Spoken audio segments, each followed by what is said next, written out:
اور لوگوں سے تو چاہے احتیاط سے اور نارمل طریقے سے بات کریں، لیکن بازار میں جانے کے بعد دکانداروں سے عام طور پہ خواتین کا رویہ کیا ہوتا ہے؟ نہیں بھائی آپ پلیز کر دینا، نہیں آپ کس چیز کے لیے ان کے ساتھ ہنس ہنس کے باتیں کی جاتی ہیں، کس وجہ سے ان کے ساتھ بڑا اپنائیت جتائی جاتی ہے، چاہے بھائی کہہ کے کر رہے ہوں، لیکن ایک غیر مرد سے کیوں؟ چند روپوں کے فائدے کو حاصل کرنے کے لیے۔ تو آپ کی عزت اور آپ کی ذات جو ہے نا اس سے کہیں بلند ہے۔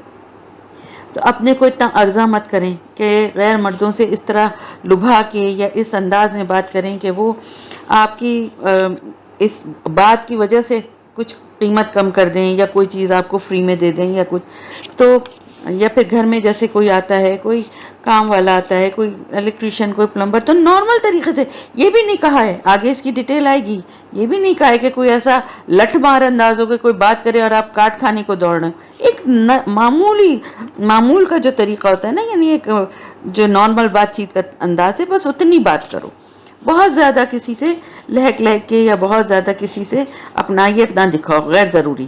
وقلنا قولا معروفا، اور بات کرو معروف انداز میں، یعنی نہ تو نرمی اور نزاکت ہو اور نہ ہی کوئی بہت ہی زیادہ سختی اور تلخی ہو، اکھڑ انداز ہو، بس ایک مناسب طریقے سے بات کی جائے۔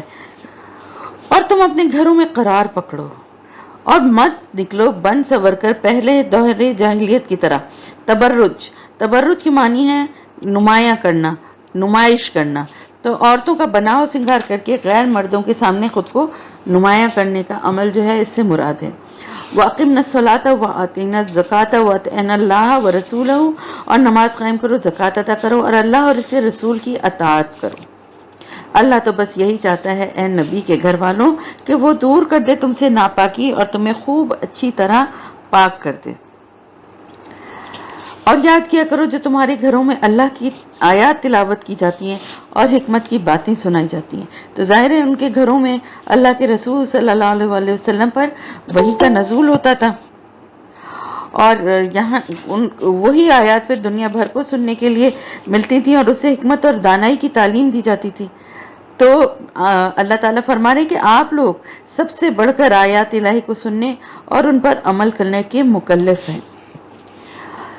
تو یہ دیکھیے نا کہ کس طرح سے اللہ پاک نبی کے گھر والوں کو کہہ رہے ہیں، اور جب ان کے لیے اتنی تاکید ہے تو ہمارے لیے کتنا زیادہ محتاط رہنا باہر نکلنے میں، بات چیت کرنے میں ہمارے لیے کتنا ضروری ہے۔ اور آیت میں حکمت سے مراد وہی خفی ہیں، یعنی آپ صلی اللہ علیہ وسلم کے جو فرمودات ہیں، یعنی آپ کی جو تعلیمات ہیں ان سے بھی سب سے زیادہ ازواج مطہرات جو تھیں آپ کی وہی مستفیض ہو رہی تھی نا۔ ان اللہ کان لطیفا خبیرا، یقیناً اللہ بہت باریک بین ہے، ہر چیز سے باخبر ہے۔ ان المسلمین والمسلمات والمومنین والمومنات، اب آپ دیکھیں آگے جو ہے ساتھ ساتھ، یعنی صرف مسلمانوں نہیں کہا گیا بلکہ مسلمان مرد، مسلمان عورت، مومن مرد، مومن عورت، یعنی مردوں اور عورتوں دونوں کا ساتھ ساتھ۔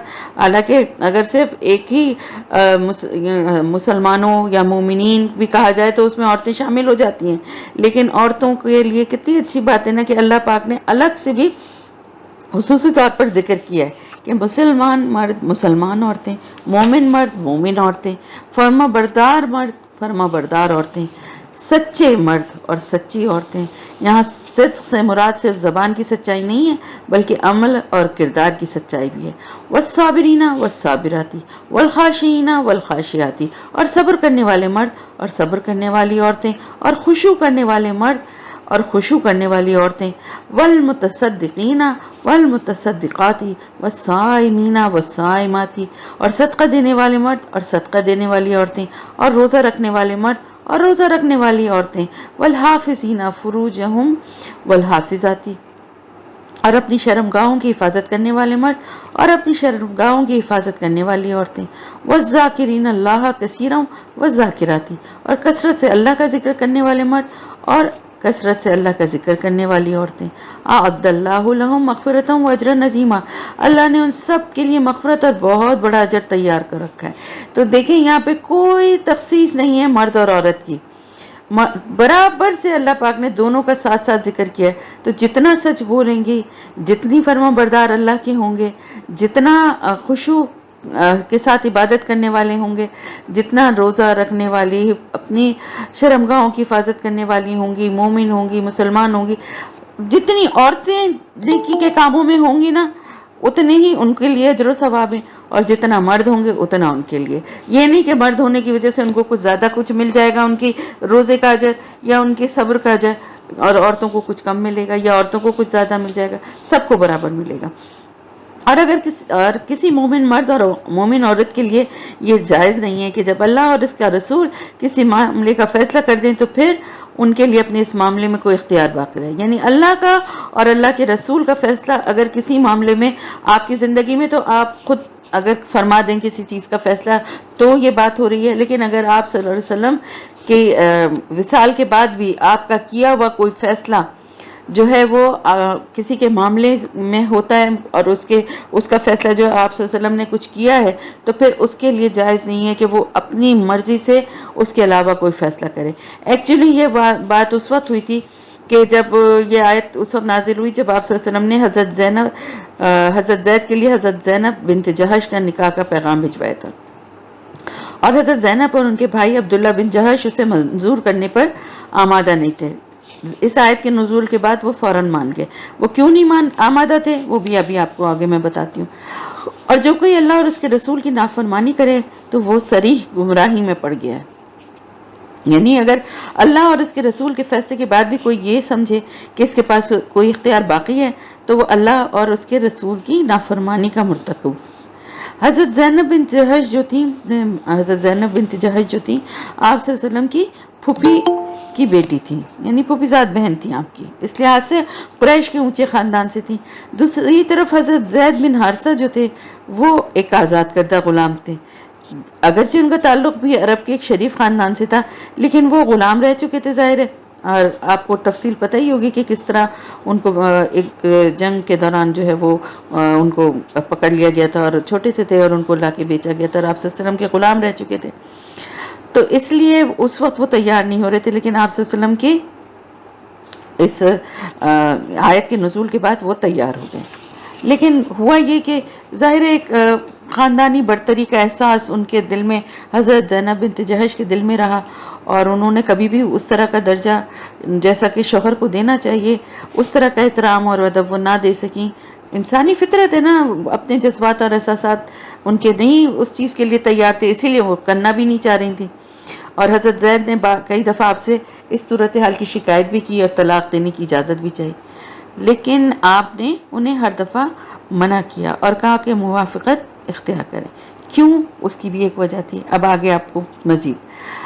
اور اے نبی صلی اللہ علیہ وسلم، جب آپ کہتے تھے اس شخص سے جس پر اللہ نے بھی انعام کیا تھا اور آپ نے بھی انعام کیا تھا کہ اپنی بیوی کو اپنے پاس روکے رکھو اور اللہ سے ڈرو، اور آپ اپنے دل میں چھپائے ہوئے تھے وہ بات جسے اللہ ظاہر کرنے والا تھا، اور آپ لوگوں سے ڈر رہے تھے، اللہ اس کا زیادہ حقدار ہے کہ آپ اس سے ڈریں۔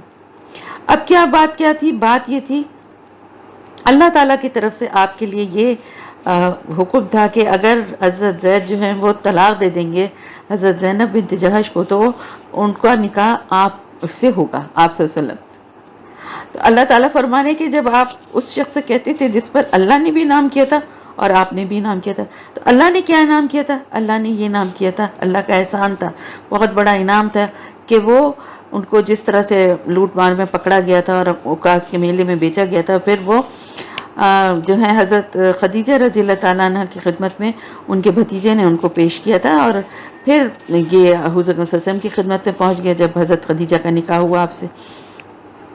اور یہ کہ وہ ان کے گھر والے جو ہیں وہ والد اور چچا ان کو تلاش کرتے ہوئے آپ تک آئے، یعنی دیکھیں کہاں ایک ان کو لوٹ مار میں پکڑا گیا تھا، اور وہ کہیں بھی بک سکتے تھے غلام بن کے، وہ کیا ان کے ساتھ سلوک ہوتا، لیکن اللہ کا کیا انعام اور احسان تھا کہ آپ صلی اللہ علیہ وسلم کے پاس اللہ نے ان کو پہنچا دیا، اور آپ کی محبت اور آپ کی شفقت اور آپ کا سلوک ایسا تھا کہ جب ان کے والد اور چچا ان کو تلاش کرتے ہوئے آئے اور ان کو لے جانا چاہا تو آپ صلی اللہ علیہ وسلم نے فرمایا کہ لے جاؤ، میں تو اس لڑکے کی مرضی پہ چھوڑ دیتا ہوں، وہ تمہارے ساتھ جانا چاہتا ہے یا میرے پاس رہنا چاہتا ہے، اگر وہ جانا چاہے گا تو میں کوئی فدیہ نہیں لوں گا۔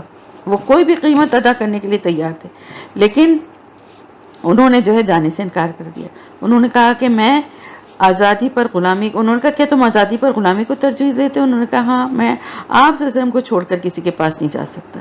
تو آپ نے پھر کیا کہا تھا؟ آپ نے اسی وقت حرم میں جا کر قریش کے مجمع عام میں اعلان فرمایا تھا کہ آج سے سب لوگ گواہ رہے ہیں کہ زید میرا بیٹا ہے۔ چنانچہ اس دن سے انہیں زید بن محمد پکارا جانے لگا تھا۔ اب اصل بات جو تھی نا وہ یہ تھی کہ وہ آپ صلی اللہ علیہ وسلم کے منہ بولے بیٹے تھے، اور منہ بولے بیٹے کا کوئی قانوناً شرعاً جو ہے وہ معاملہ نہیں ہوتا جو کہ ایک اپنے ذاتی جو آپ کے سلب سے، یعنی آپ کا اپنا بیٹا جو ہوتا ہے اس کا ہوتا ہے، اور اس چیز کو اللہ پاک ختم کرنا چاہتا تھا۔ اور آپ صلی اللہ علیہ وسلم کا انعام کیا تھا جو آپ نے ان کو عطا فرمایا؟ ایک تو آپ کی محبت اور شفقت بھی تھی، دوسری یہ کہ آپ نے اپنی پھوپھزاد بہن حضرت زینب سے ان کا نکاح کیا، پھر ان کا مہر ادا کیا، اور گھر بسانے کے لیے ان کو ضروری سامان بھی دیا۔ تو یہ اللہ کا بھی نام تھا، اور آپ صلی اللہ علیہ وسلم نے بھی ان پہ انعام کیا تھا۔ اور آپ اپنے دل میں کیا بات چھپائے ہوئے تھے؟ وہ بات جسے اللہ ظاہر کرنے والا تھا۔ اللہ تعالیٰ فرما رہا ہے آپ لوگوں سے ڈر رہے تھے، حالانکہ اللہ زیادہ حقدار ہے کہ آپ اس سے ڈریں۔ اب آپ صلی اللہ علیہ وسلم اس بات کا ڈر آپ کے دل میں تھا کہ اگر زینب رضی اللہ تعالیٰ عنہ سے نکاح کرنا پڑا، یعنی حضرت زید نے انہیں طلاق دے دی، تو مخالفین کی طرف سے بہت ہی منفی پروپیگنڈا ہوگا، کیونکہ منافقین تو ویسے ہی طاق میں لگے رہتے تھے۔ اور شروع میں حالانکہ اس صورت میں منہ بولے بیٹے کی شرعی اور قانونی حیثیت واضح کر دی گئی ہے، لیکن اس کے آیت کے نزول کے بعد لوگوں نے زید بن محمد کے بجائے زید بن حارثہ کہنے لگے تھے، لیکن پھر بھی منافقین تو اس مسئلے کو بہانہ بنا کر آپ کے خلاف ایک نیا طوفان کھڑا کر دیں گے۔ بس جب زید نے اسے اپنا تعلق منقطع کر لیا تو ہم نے اسے آپ کی زوجیت میں دے دیا۔ اللہ تعالیٰ فرمانے کہ ہم نے دے دیا آپ کی زوجیت میں، یعنی جب حضرت زید نے حضرت زینب کو طلاق دے دی، عدت پوری ہو گئی، تو ہم نے آپ کا نکاح حضرت زینب کا نکاح آپ سے کر دیا۔ تو یہ کلام اللہ کا یہ انداز بیان حضرت زینب رضی اللہ تعالیٰ عنہ کے لیے یقیناً ایک بہت بڑا اعزاز ہے۔ یہی وجہ ہے کہ حضرت زینب ان الفاظ پہ فخر کرتی ہوئی دوسری ازواج مطہرات سے کہا کرتی تھی کہ آپ سب لوگوں کے نکاح زمین پہ ہوئے، جبکہ میرا نکاح آسمانوں پر ہوا، اور اللہ نے خود میرا نکاح پڑھایا۔ تو اس کے جواب میں حضرت عائشہ رضی اللہ تعالیٰ عنہ فرماتی تھی کہ ان کو آپ صلی اللہ علیہ وسلم کو خواب میں جو ہے وہ دکھایا گیا تھا ریشم میں اور لپٹی ہوئی، اور دوسرے یہ کہ ان کی برات میں سورہ نور میں آیات کا نزول ہوا، تو وہ اپنی یہ بتایا کرتی تھی تاکہ مومنوں کے لیے ان کے منہ بولے بیٹوں کی بیویوں کے بارے میں کوئی تنگی نہ رہے، جبکہ وہ ان سے اپنا تعلق بالکل کاٹ لیں۔ یعنی اگر منہ بولے بیٹے اپنی بیویوں کو چھوڑ دیتے ہیں تو پھر جو باپ ہیں وہ ان سے نکاح کر سکتے ہیں۔ یہ صرف سگے بیٹوں کے لیے یہ قانون ہے۔ تو اس چیز کو اللہ پاک جو ہے نا وَكَانَ أَمْرُ اللَّهِ مَفْعُولًا، اور اللہ کا فیصلہ تو پورا ہو کر ہی رہنا تھا۔ اب اللہ تعالیٰ کی اس فضول رسم کا اللہ تعالیٰ خاتمہ کرنا چاہتا تھا، اور یہ آپ صلی اللہ علیہ وسلم کے عمل سے ہی ہو سکتا تھا۔ تو اس وجہ سے یہ جو پورا وہ تھا نا، اور اس چیز سے آپ خوف کھاتے تھے کہ معاشرے میں جو منافقین ہیں وہ ایک نیا آپ کے اوپر ایک نیا جو ہے الزامات لگائیں گے اور طرح طرح کی باتیں کریں گے۔ نبی پر کوئی مذائقہ نہیں اس بات میں جو اللہ نے اس کے لیے فرض کر دیا۔ اللہ تعالیٰ فرما رہے ہیں اللہ کا یہی طریقہ رہا ہے ان لوگوں کے بارے میں بھی جو پہلے گزر چکے ہیں، یعنی جو پہلے نبی تھے وہ ان کے لیے بھی اللہ کا یہی طریقہ تھا کہ جو ان پر فرض کر دی جاتی تھی بات، اس پر انہیں عمل کرنا ہوتا تھا۔ وَكَانَ أَمْرُ اللَّهِ قَدْرًا مَقْدُورًا، اور اللہ کا فیصلہ قطعی طے شدہ تھا۔ یعنی یہ معاملہ پورا معاملہ اللہ کی مشیت سے میں پہلے سے ہی طے ہو چکا تھا۔ وہ اللہ کے رسول جو اللہ کے پیغامات پہنچاتے ہیں اور وہ صرف اسی سے ڈرتے ہیں، یعنی پچھلے پیغمبر بھی جو تھے وہ اللہ کے پیغامات کی اسی طرح سے تبلیغ کرتے رہے اور ان پر عمل کرتے رہے۔ اس معاملے میں انہوں نے کسی کی پرواہ نہیں کی، اور وہ نہیں ڈرتے کسی سے سوائے اللہ کی، اور اللہ کافی ہے حساب لینے والا۔ اور آگے ایک بہت ہی آیت ہے جس میں کہ یہ معاملہ جو ہے بالکل ہی کلیئر کر دیا گیا۔ مَا كَانَ مُحَمَّدٌ ابا احد من رجالکم، دیکھو محمد صلی اللہ علیہ وسلم تمہارے مردوں میں سے کسی کے باپ نہیں ہیں۔ یعنی اب یہ بات بالکل کلیئر ہو گئی کہ زید بن حارثہ محض آپ کے منہ بولے بیٹے تھے۔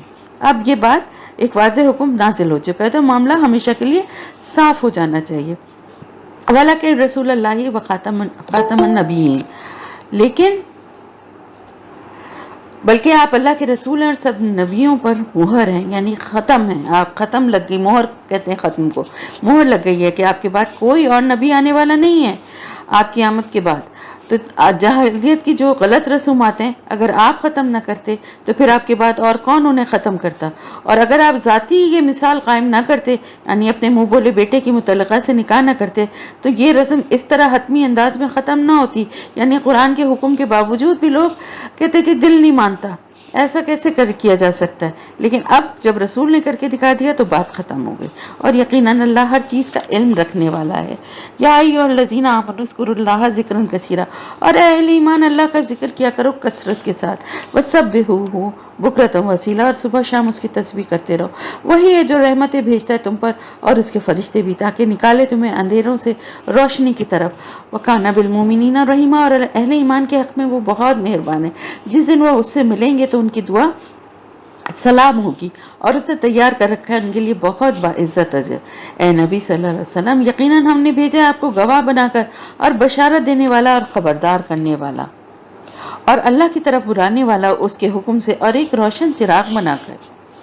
وبشر المؤمنین بان لهم من اللہ فضلا کبیرا، اور آپ اہل ایمان کو بشارت دے دیجئے کہ ان کے لیے اللہ کی طرف سے بہت بڑا فضل ہے، اور آپ ان کافروں اور منافقین کی باتوں کا دھیان نہ دیں، ان کی باتوں پہ کوئی دھیان نہ دیں، ان کی ایذا رسانی کو نظر انداز کر دیں، اور اللہ پر توکل کریں، اور اللہ کافی ہے آپ کے لیے مددگار کے طور پر۔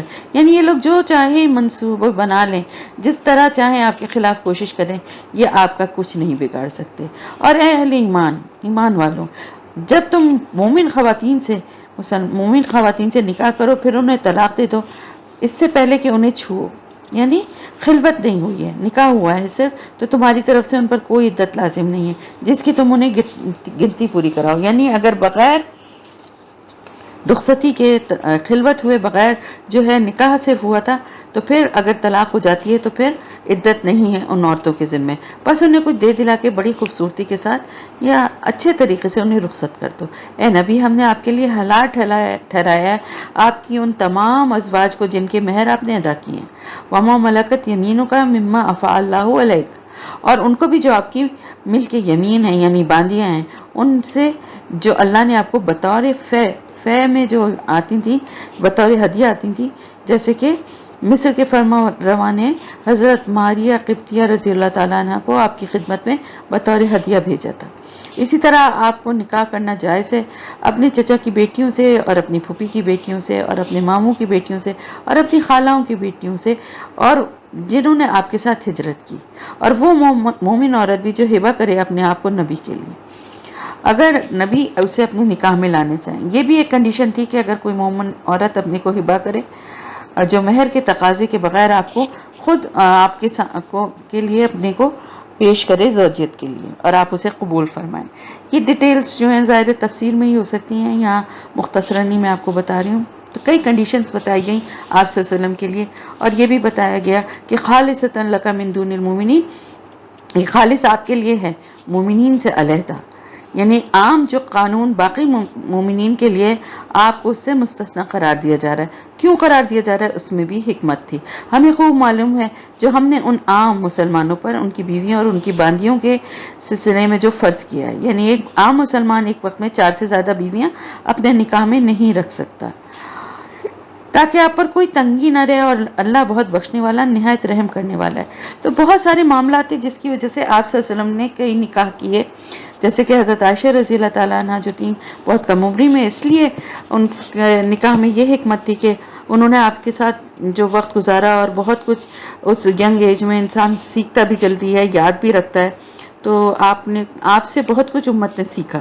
پھر اسی طرح اور بھی بہت سارے نکاح اس طرح کے ہوئے جو کہ مصلحت تھی، جن میں اسلامی حکومت اور ریاست کو تقویت ملی، اور آپ صلی اللہ علیہ وسلم کے لیے نکاح کے معاملے میں کوئی تنگی اسی لیے باقی نہیں رکھی تاکہ جو عظیم کام آپ کے سپرد کیا گیا تھا اس کی ضرورت کے لحاظ سے آپ کو جو نکاح کرنا چاہیں آپ جتنے وہ کر لیں، آپ ان میں سے جس کو چاہیں پیچھے ہٹائیں اور جس کو چاہیں اپنے قریب جگہ دیں۔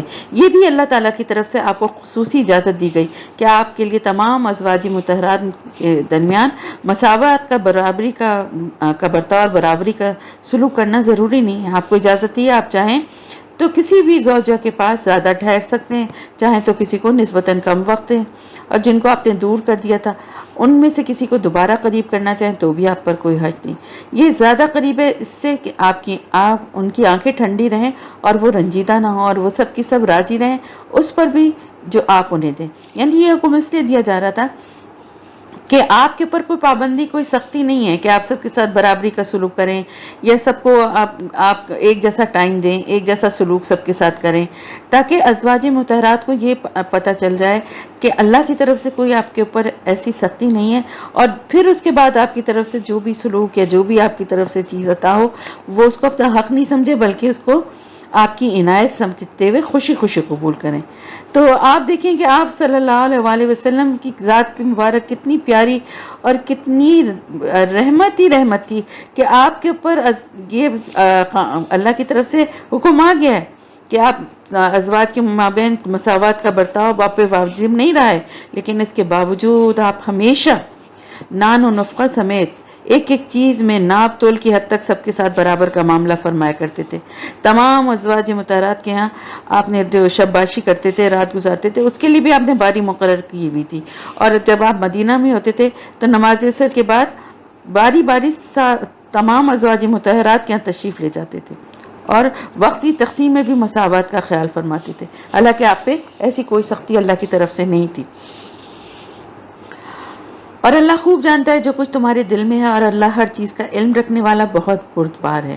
اب اس کے بعد اور عورتیں آپ کے لیے حلال نہیں، اور نہ ہی اس کی اجازت ہے آپ ان میں سے کسی کی جگہ کوئی اور بیوی لے آئیں، یعنی آئندہ نہ تو آپ مزید کوئی نکاح کریں گے اور نہ ہی اپنی ازواج مطہرات میں سے کسی کو طلاق دیں گے، اگرچہ ان کا حسن آپ کو اچھا لگے۔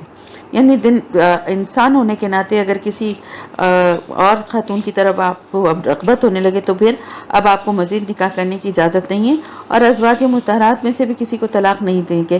کیوں؟ اس لیے کہ وہ تو مائیں ہیں نا باقی سب کی، تو وہ کسی اور سے تو اب نکاح کر نہیں سکتی۔ پھر اللہ تعالیٰ نے فرمایا الا ما ملکت یمینک، سوائے اس کے جو کہ آپ کی مملوکہ ہوں، یعنی نکاح پہ آپ کے اوپر اب پابندی ہے لیکن باندیوں پر اس کا اطلاق نہیں ہوتا۔ اور روایت میں آپ صلی اللہ علیہ وسلم کی دو باندیوں کا ذکر ملتا ہے، ایک حضرت ماریہ قبطیہ اور ایک حضرت ریحانہ رضی اللہ تعالیٰ عنہما، وکان اللہ علی کل شیء رقیبا، اور اللہ ہر چیز پر نگران ہے۔ اے ایمان والوں، مت داخل ہو جایا کرو نبی کے گھروں میں مگر یہ کہ تمہیں کسی کھانے پر آنے کی اجازت دی جائے، اور نہ انتظار کرتے ہوئے کھانے کی تیاری کا۔ یعنی یہ ایک مینرز بتائے جا رہے ہیں کہ بغیر اجازت کے نبی کے گھر میں داخل نہ ہو جایا کرو، مگر یہ کہ تمہیں کھانے پر اگر آنے کے لیے بلایا جا رہا ہے یا اجازت دی گئی ہے تو آؤ، لیکن اس کا بھی طریقہ بتایا جا رہا ہے۔ اب یہ نہ ہو کہ اتنے پہلے سے جا کے بیٹھ جاؤ کہ انتظار کرو کہ کھانا تیار ہو رہا ہے تو ہمارے سامنے ہی سارے کام ہو رہے ہیں۔ اور یہ مینرز جو ہے نا، یہ ہم سب کے لیے بتائے جا رہے ہیں کہ ہم کس کو کوئی کھانے پہ اگر بلاتا ہے، کوئی اپنے گھر دعوت دیتا ہے، اپنے گھروں میں سے یعنی اپنے بہن بھائیوں کی بات نہیں ہو رہی لیکن غیر کوئی، تو اتنے پہلے سے جا کے نہ بیٹھ جاؤ کہ وہ بھی انیزی محسوس کرے، اس کو بھی ڈسکمفرٹ ہو کہ بھئی کیا ہے آ کے بیٹھ گئے، ابھی تو ہمیں یہ بھی کرنا تھا، ابھی ٹیبل سیٹ کرنی تھی، ابھی تو کپڑے بھی نہیں بدلے، ابھی تو ہم پکا ہی رہتے کچن میں کہ یہ آ کے بیٹھ گئے، اور ان کو انٹرٹین کریں کہ ہم باقی معاملات کو دیکھیں۔ تو اتنے پہلے سے جا کے کسی کے گھر میں نہ بیٹھ جاؤ، ہاں جب تمہیں بلائے جائے تب داخل ہوا کرو، اور پھر جب کھانا کھا چکو تو منتشر ہو جایا کرو، اور باتوں میں لگے ہوئے بیٹھے نہ رہا کرو۔ یہ نبی کے گھر والوں کے لیے خصوصاً ہے اور عموماً باقی سب کے لیے، یعنی جب آپ صلی اللہ علیہ وسلم بلاتے ہیں اور آپ نے کھانا کھا لیا، باقی لوگوں نے کھانا کھا لیا ہے، تو تھوڑی دیر بیٹھ کے فوراً وہاں سے اٹھ جاؤ، وہاں ڈیرا جما کر بیٹھ نہ جاؤ کہ اب آپ صلی اللہ علیہ وسلم سے باتیں بھی کریں اور آپ کی باتیں سنیں۔ تمہاری یہ باتیں نبی کے لیے تکلیف کا باعث نہیں، یعنی ظاہر ہے کہ کسی کے گھر میں کوئی شخص آ کر بیٹھ جائے اور اٹھنے کا نام نہ لے تو گھر والوں کو تکلیف تو ہوگی، اخلاقاً تو وہ کہہ رہا ہوگا، یعنی ایک جنرلی میں بتا رہی ہوں آج کل کے حساب سے، آپ صلی اللہ علیہ وسلم کے حوالے سے تو میں بھی بتاتی ہوں جو کہ مین بات تھی کہ آپ کسی کے گھر میں بیٹھ گئے، اب وہ اخلاقاً آپ سے کہہ بھی رہا ہے ارے نہیں نہیں بیٹھے ہیں، ابھی کہاں جا رہے ہیں، چائے پی لیجئے، اور آپ سمجھ رہے ہیں کہ واقعی بڑا مزہ آ رہا ہے تو بیٹھ بھی جاؤ۔ اب وہ سارا دن کا تھکا ہوا ہے، سارا دن کھانا بناتا رہا ہے، سارا دن گھر کے انتظامات کو دیکھ رہا ہے، اب وہ چاہ رہا ہے کہ آپ جائیں تو وہ گھر کو سب چیزوں کو سمیٹے اور کپڑے چینج کرے، اب نماز پڑھی ہے کہ نہیں پڑھی پتہ نہیں، اس نے آرام کرے، لیکن آپ جو ہیں وہ آپ کو بڑا مزہ آ رہا ہے، ہنسی ٹٹے قہقہ لگ رہے ہیں، آپ کہہ رہے ہیں جی یہ بھی تو روک ہی رہے ہیں نا. تو آپ کو خود بھی احساس ہونا چاہیے اس چیز کا. میں پھر یہ بات مینشن کر رہی ہوں کہ یہ بات آپ کے بے تکلف گھروں، آپ کے بہن بھائیوں کے جیسے ہیں، یا آپ کے کچھ دوست ہیں جہاں بہت بے تکلف ہیں، اور وہاں کوئی ایسی تکلف والی بات نہیں ہے. وہ آپ کے سامنے بھی آرام کر سکتے ہیں، یا آپ کو کہہ بھی سکتے ہیں کہ بھئی اب میں آرام لیٹوں گی، آرام کروں گی. وہاں کی بات نہیں ہے. ایک جہاں آپ ایسے بے تکلف نہیں ہیں وہاں کے لیے. اب آ جائیں آپ صلی اللہ علیہ وسلم کی گھر کی طرف. تو وہ تو معاملہ جو تھا نا، ایک تو آپ صلی اللہ علیہ وسلم مروت میں اور شرافت میں کہتے نہیں تھے. ہوتا کیا تھا کہ آپ کے گھر کیا تھا، آپ کا گھر چھوٹے چھوٹے حجرے تھے جو ہر زوجہ کو ایک ایک حجرہ ملا ہوا تھا. اب وہ حجرے اتنے مختصر تھے کہ جن کا بتایا بھی جاتا ہے کہ ہم پڑھتے ہیں، جبکہ آپ صلی اللہ علیہ وسلم تہجد میں جب نماز پڑھ رہے ہوتے تھے تو آپ صلی اللہ علیہ وسلم سجدے میں جاتے تھے تو حضرت عائشہ رضی اللہ تعالیٰ عنہ کا پاؤں جو تھے وہ ایک سائڈ پہ ہٹاتے تھے اور سجدہ کرتے تھے، اور پھر پاؤں جب سجدہ کر لیتے تھے تو پاؤں ان کا اس طرف کر دیتے تھے. اتنا مختصر سا وہ ایک چھوٹا سا حجرہ تھا. اب وہاں پر کوئی شخص ملنے آ جاتا تھا آپ صلی اللہ علیہ وسلم سے تو کیا ہوتا تھا، جب تک وہ چلا نہیں جاتا تھا حضرت عائشہ چادر اوڑھے چہرہ دیوار کی طرف کیے بیٹھی رہتی تھی. اتنی جگہ ان حجروں میں نہیں تھی کہ وہاں پر غیر مرد محفل جما کر بیٹھے. لیکن آپ صلی اللہ علیہ وسلم پھر بھی لوگوں سے جھجک محسوس کرتے تھے یہ بات کہنے میں. شرم آپ کو نہیں اچھا لگتا تھا کہ لوگوں کو خود سوچنا چاہیے اور دیکھنا چاہیے. اگر آپ سے محبت ہے تو یہ ضروری تھوڑی ہے کہ آپ کی جان کو ہی آ جائیں. جب دیکھ رہے ہیں کہ ایسی سچویشن ہے تو چلے جائیں. اللہ تعالیٰ فرما رہے ہیں اللہ حق بیان کرنے سے نہیں جھجکتا. وَإِذَا سَأَلْتُمُوهُنَّ مَتَاعًا فَاسْأَلُوهُنَّ مِنْ وَرَاءِ حِجَابٍ. اور جب تمہیں نبی کی بیویوں سے کوئی چیز مانگنی ہو تو پردے کی اوٹ سے مانگا کرو. یہ طرز عمل زیادہ پاکیزہ ہے تمہارے دلوں کے لیے بھی اور ان کے دلوں کے لیے بھی. یعنی مرد اور عورت کے درمیان بہرحال اللہ نے ایک کشش رکھی ہے، اس سے انکار نہیں کیا جا سکتا. تو بہتر یہی ہے کہ جو نامحرم مرد ہیں ان کا نامحرم عورتوں کے ساتھ زیادہ ان کا انٹریکشن آمنا سامنا نہ ہو. اور وما کان لکم ان تؤذوا رسول اللہ، اور تمہارے لیے جائز نہیں ہے کہ تم اللہ کے رسول صلی اللہ علیہ وسلم کو ایذا پہنچاؤ، اذیت پہنچاؤ. یعنی ان باتوں سے جو ہے آپ صلی اللہ علیہ وسلم کو اذیت ہوتی تھی، آپ کہہ نہیں پاتے تھے، لیکن یہ سارے طریقے جو تھے آپ کو پسند نہیں تھے اور آپ کو ان سے تکلیف ہوتی تھی. اور پھر ظاہر ہے اس طرح سے جو ہے ڈائریکٹلی ان ازواج مطہرات سے بات نہ کر کے منافقین کا راستہ بھی بند ہو جاتا کہ وہ جو ہر وقت تاک میں رہتے تھے کہ کوئی بات ان کے ہاتھ میں آئے اور وہ اس کا پتنگڑ بنا دیں. نہ یہ جائز ہے کہ تم نکاح کرو آپ کی بیویوں سے آپ کے بعد کبھی بھی. یعنی ازواج مطہرات جو ہیں وہ امت کی مائیں ہیں. اگر آپ کسی کو خدا نخواستہ طلاق دیں تو وہ کسی سے نکاح نہیں کر سکتی تھی، اور اسی وجہ سے طلاق کی گنجائش نہ ہونے کی وجہ سے ہی آپ کو ازواج کی تعداد کے معاملے میں خصوصی رعایت دی گئی تھی. یقیناً اللہ کے نزدیک یہ بہت بڑی بات ہے. خواہ تم کسی چیز کو ظاہر کرو خواہ چھپاؤ، اللہ یقیناً ہر چیز کا علم رکھنے والا ہے. لا جناح علیہن فی آبائہن، تو کوئی حرج نہیں ان کی، یعنی جو ازواج مطہرات ہیں ان کے باپوں کے معاملے میں ان پر کوئی حرج نہیں ہے. یعنی وہ چاہیں تو اپنی بیٹی کے گھر آ سکتے ہیں، جیسے حضرت ابوبکر صدیق رضی اللہ تعالیٰ اپنی بیٹی کے گھر، یا حضرت عمر فاروق رضی اللہ تعالیٰ عنہ اپنی بیٹی حضرت حفصہ رضی اللہ تعالیٰ عنہ کے گھر آئیں تو کوئی رکاوٹ نہیں ہے. اور نہ کوئی حرج ان کے بیٹوں کے بارے میں اور نہ ان کے بھائیوں کے بارے میں، اور نہ ان کے بھائیوں کے بیٹوں کے بارے میں، اور نہ ان کی بہنوں کے بیٹوں کے بارے میں. یعنی نہ بھائیوں، نہ بھانجوں، نہ بھتیجوں، اور نہ ان کی جان پہچان کی عورتوں کے بارے میں، اور نہ ہی ان کی ملک یمین کے بارے میں. یعنی جو ملنے جلنے والی عورتیں ہوتی ہیں کبھی ملنا کے لیے آنا چاہیں، اور ملک یمین میں یہاں پر ویسے تو غلام اور باندیاں ہوتی ہیں اصطلاح میں، لیکن یہاں پر اکثریت کی رائے کے مطابق صرف باندیاں مراد ہیں. یہاں پر ایک فہرست بتا دی گئی ہے کہ کون کون محرم ہیں جو کہ آ سکتے ہیں. اور اے نبی کی بیویوں تم اللہ سے ڈرتی رہو، یقیناً اللہ ہر چیز پر گواہ ہے. ان اللہ و ملائکتہ یصلون علی النبی یا ایھا الذین آمنوا صلوا علیہ وسلموا تسلیما. یقیناً اللہ اور اس کے فرشتے رحمت نازل کرتے ہیں نبی صلی اللہ علیہ وسلم پر، درود بھیجتے. اے ایمان والو تم بھی آپ پر درود و سلام بھیجا کرو تاکہ اللہ تعالیٰ آپ پر اپنی رحمتیں نازل فرمائے. اور اللہ سے جب یہ دعا کریں گے کہ اللہ آپ پر اپنی رحمتیں نازل فرمائے تو اس کا بہترین جو ہے ثواب، اجر و ثواب جو ہے مومنین کو ملتا ہے۔ یقیناً وہ لوگ جو ایذا پہنچاتے ہیں، جو اذیت پہنچاتے ہیں اللہ اور اس کے رسول کو، یہ منافقین کا ذکر ہے۔ لعنہم اللہ فی الدنیا والآخرۃ واعد لهم عذابا مہینا، اللہ نے لعنت کی ان پر دنیا اور آخرت دونوں میں، اور ان کے لیے اس نے رسوا کن عذاب تیار کر کے رکھا ہے۔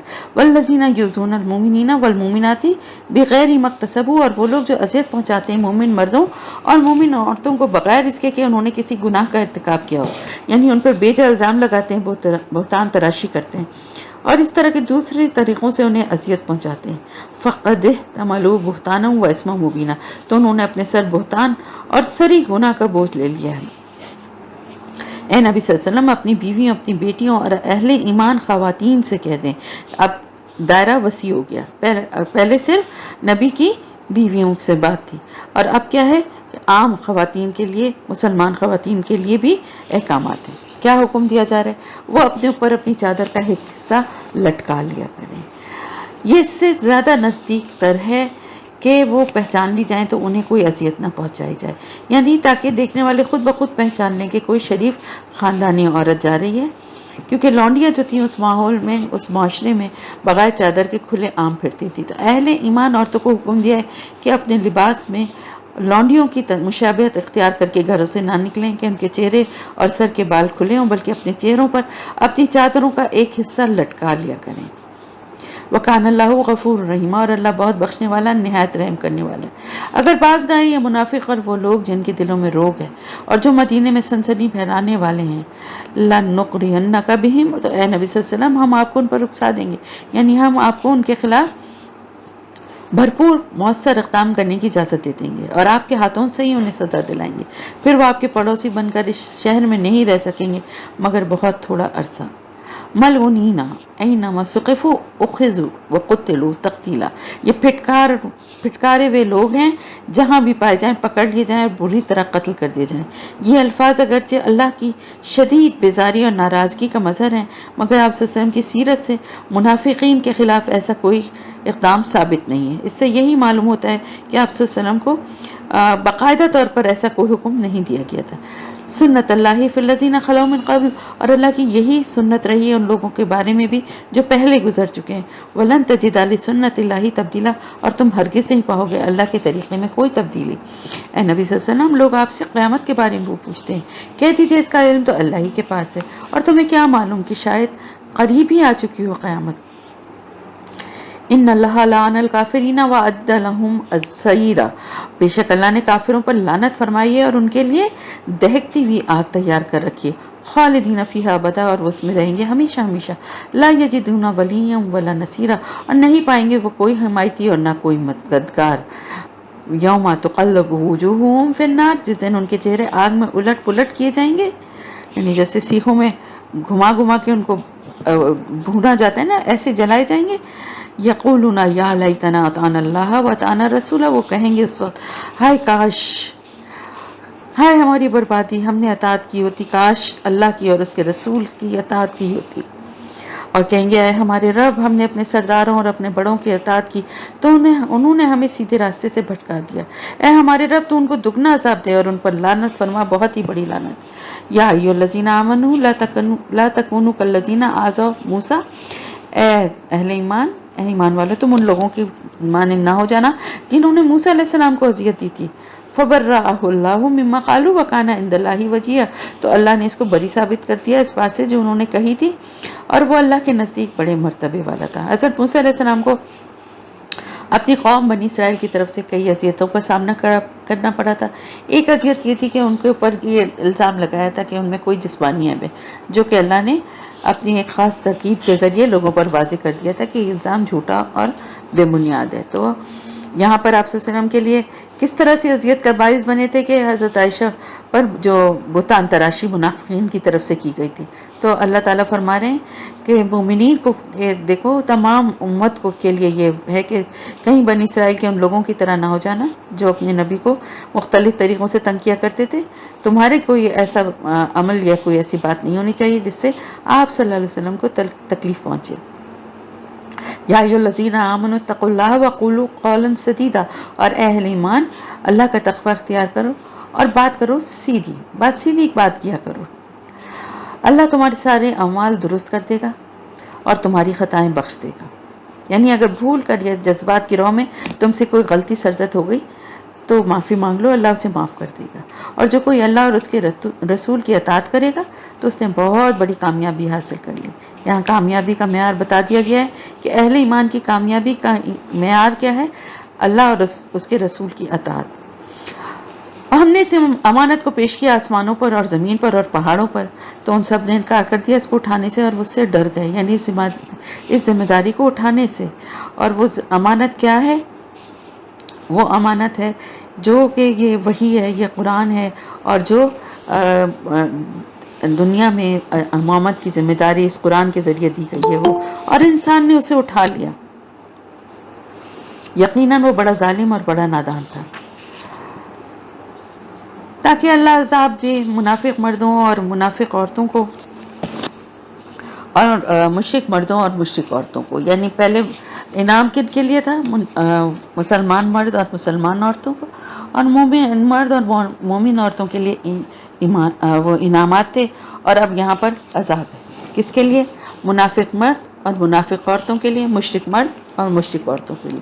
وہ یتوب اللہ علی المؤمنین والمؤمنات، اور اللہ رحمت کے ساتھ توجہ فرماتا ہے، توبہ قبول کرتا ہے مومن مردوں اور مومن عورتوں سے۔ وکان اللہ غفور رحیم، اور یقیناً اللہ بہت بخشنے والا، نہایت رحم کرنے والا ہے۔ تو سورہ سبا شروع ہو رہی ہے۔ الحمدللہ الذی لہ ما فی السماوات و ما فی الارض، تمام حمد اور تمام شکر اس اللہ کے لیے جس کی ملکیت میں ہے ہر وہ شے جو آسمانوں اور زمین میں ہے، اور آخرت میں بھی اسی کے لیے حمد ہوگی، اور وہ کمال حکمت والا ہے، ہر چیز سے باخبر ہے۔ وہ جانتا ہے جو کچھ زمین میں داخل ہوتا ہے، جو کچھ اس میں سے نکلتا ہے، اور جو کچھ آسمان سے نازل ہوتا ہے، جو کچھ اس میں چڑھتا ہے۔ یہ بھی ڈیٹیل ہے، ظاہر ہے پتہ ہے آپ کو، پانی کی شکل میں جو زمین میں داخل ہوتا ہے، یا بیج کی شکل میں، اور جو پودے بن کے نکلتا ہے، اور آسمان سے جو کچھ نازل ہوتا ہے، پھر جو اللہ کے کلام کی شکل میں، اور جو کچھ نیک اعمال کی شکل میں اوپر چڑھتا ہے، فرشتے لے کے جو اللہ کے احکامات کی تعمیل کے بعد جو لے کے جاتے ہیں لوگوں کے عمل اور ان کی رپورٹ، اور وہ نہایت رحم کرنے والا، بہت بخشنے والا۔ اور یہ کافر کہتے ہیں کہ ہم پر قیامت کبھی نہیں آئے گی۔ قل بلا وربی لتاتینکم عالم الغیب، اے نبی صلی اللہ علیہ وسلم آپ کہہ دیجئے کیوں نہیں، میرے رب کی قسم جو تمام غیب کو جاننے والا ہے، وہ تم پر ضرور آ کر رہے گی۔ اس سے پوشیدہ نہیں رہ سکتی ذرہ برابر بھی کوئی چیز، نہ آسمانوں میں نہ زمین میں، اور نہ کوئی اس سے چھوٹی اور نہ اس سے بڑی، مگر وہ ایک روشن کتاب میں لکھی ہوئی موجود ہے۔ اور یہ قیامت کیوں آئے گی؟ اس کا جواب اللہ پاک دے رہے ہیں کہ تاکہ وہ جزا دے ان لوگوں کو جو ایمان لائے اور جنہوں نے نیک عمل کیے، یعنی نیکیاں کرتے رہے دنیا میں، اب اس کا کوئی صلہ، کوئی جزا، کوئی انعام نہیں ملے گا ان کو۔ کیا؟ اولئک لہم مغفرۃ ورزق کریم، یہی وہ لوگ ہیں جن کے لیے آخرت میں مغفرت بھی ہوگی اور بہت باعزت رزق بھی ہوگا۔ اور وہ لوگ جو ہماری آیات کو شکست دینے کے لیے ہر وقت کوشش کرتے رہتے ہیں، ان کے لیے بدترین قسم کا دردناک عذاب ہے۔ اور تاکہ دیکھ لیں وہ لوگ جنہیں علم دیا گیا ہے کہ آپ پر جو چیز نازل کی گئی ہے آپ کے رب کی طرف سے وہ حق ہے۔ وَيَهْدِي إِلَى الصِّرَاطِ الْعَزِيزِ الْحَمِيدِ، اور وہ رہنمائی کرتی ہے نہایت زبردست، لائق حمد و تعریف، حمد و ثنا ہستی کے راستے کی طرف۔ اور وہ کافر کہتے ہیں کیا ہم تمہیں ایک ایسے شخص کے بارے میں بتائیں جو تمہیں یہ خبر دیتا ہے کہ جب تم مٹی میں مل کر بالکل ریزہ ریزہ ہو جاؤ گے تو پھر تمہیں از سر نو پیدا کیا جائے گا۔ افطرى علی اللہ کیسے کیسے جھوٹ باندھا ہے اللہ پر، ام بھی جنتن، کیا یا اسے جنون ہو گیا ہے۔ یعنی کبھی کہتے تھے جھوٹ گڑھ کے خود اللہ کی طرف منسوب کر رہے ہیں، کبھی کہتے تھے ان پر آسیب یا جن کا سایہ ہے۔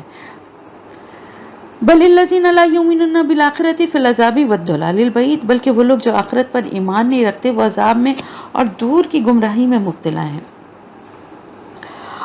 اب تو کیا انہوں نے دیکھا نہیں جو ان کے سامنے ہے اور جو ان کے پیچھے ہے آسمان اور زمین میں سے؟ کیا یہ لوگ اس کائنات کا مشاہدہ نہیں کرتے کہ ان کے سامنے کیا کچھ ہے؟ اور نہ ہی یہ جو کچھ اقوام کے جو واقعات ہیں جن کے اوپر تباہی اور عذاب اللہ کا ہے جو ان کے پیچھے ہیں، نہ اس پہ غور کرتے ہیں، نہ جو اللہ کی نشانیاں نظروں کے سامنے ان پہ غور کرتے ہیں۔ ان نشا نخسف بهم الارض، اگر ہم چاہیں تو انہیں زمین میں دھسا دیں، اور نسقط علیہم کسفا من السماء، یا ان پر آسمان کا کوئی ٹکڑا گرا دیں۔ ان فی ذلک لآیۃ لکل عبد منیب، یقیناً اس میں نشانی ہے اور اس بندے کے لیے جو اللہ کی طرف رجوع کرنے والا ہو۔ وَلَقَدْ آتَيْنَا دَاوُودَ مِنَّا فَضْلًا، اور ہم نے داؤد کو اپنی طرف سے خاص فضل عطا کیا تھا۔ ہم نے حکم دیا کہ اے پہاڑوں تم تسبیح کو دہراؤ اس کے ساتھ، اور پرندوں کو بھی یہی حکم دیا تھا۔ چنانچہ اللہ تعالیٰ نے پہاڑوں اور پرندوں کو یہ حکم دے رکھا تھا کہ جب حضرت داؤد علیہ السلام حمد و تسبیح کریں تو وہ بھی آپ کے ساتھ شامل ہو جائیں اور آپ کی آواز کے ساتھ آواز ملائیں۔ اور ہم نے اس کے لیے لوہے کو نرم کر دیا تھا کہ کشادہ زرہیں بناؤ اور کڑیاں ملانے میں ٹھیک ٹھیک اندازہ رکھو، یعنی ان کے لیے لوہے کو خصوصی طور پہ نرم بھی کر دیا گیا تھا اور زرہیں بنانے کا ہنر بھی سکھا دیا گیا تھا، ان کو سکھایا گیا تھا۔ اور تم سب نیک اعمال کرو، تم جو کچھ کر رہے ہو میں یقیناً اسے دیکھ رہا ہوں۔ اور سلیمان کے لیے ہوا کو مسخر کر دیا تھا، اس کا صبح کو چلنا بھی 1 ماہ اور اس کا شام کو چلنا بھی 1 ماہ کا سفر تھا، یعنی حضرت سلیمان علیہ السلام جہاں جانا چاہتے تیز ہوا آپ کے تخت کو اڑا کر وہاں پہنچا دیتی، اور جو فاصلہ اس زمانے کے لوگ جو وہاں پہ اس وقت جو سواریاں تھیں ان کے ذریعے 1 ماہ میں طے کرتے تھے، حضرت سلیمان وہ فاصلہ ہوا کے ذریعے 1 صبح یا 1 شام میں طے کر لیتے۔ اور ہم نے اس کے لیے پگھلے ہوئے تانبے کا چشمہ جاری کر دیا تھا، اور کچھ جن بھی اس کے تابع کر دیے تھے جو اس کے سامنے کام کرتے تھے اس کے رب کے حکم سے، اور ان میں سے جو کوئی بھی ہمارے حکم سے سرتابی کرتا اسے ہم جلا دینے والا عذاب چکھاتے تھے۔ اور وہ کیا کام کرتے تھے؟ یعملون لہ ما یشاء من محارب و تماثیل، اور وہ بناتے تھے اس کے لیے جو وہ چاہتا تھا، بڑی بڑی عمارتیں اور مجسمے۔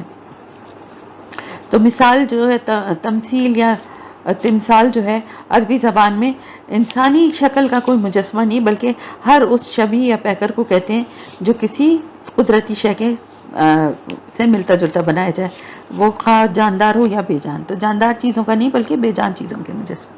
اور تالابوں کی مانند بڑے بڑے لگن اور بڑی بڑی دیگیں جو ایک جگہ مستقل پڑی رہتی تھی، یعنی وہ دیگیں اتنی بڑی تھیں کہ چولہوں کے اوپر ہی پڑی رہتی تھی، وہاں سے انہیں ہلایا بھی نہیں جا سکتا تھا۔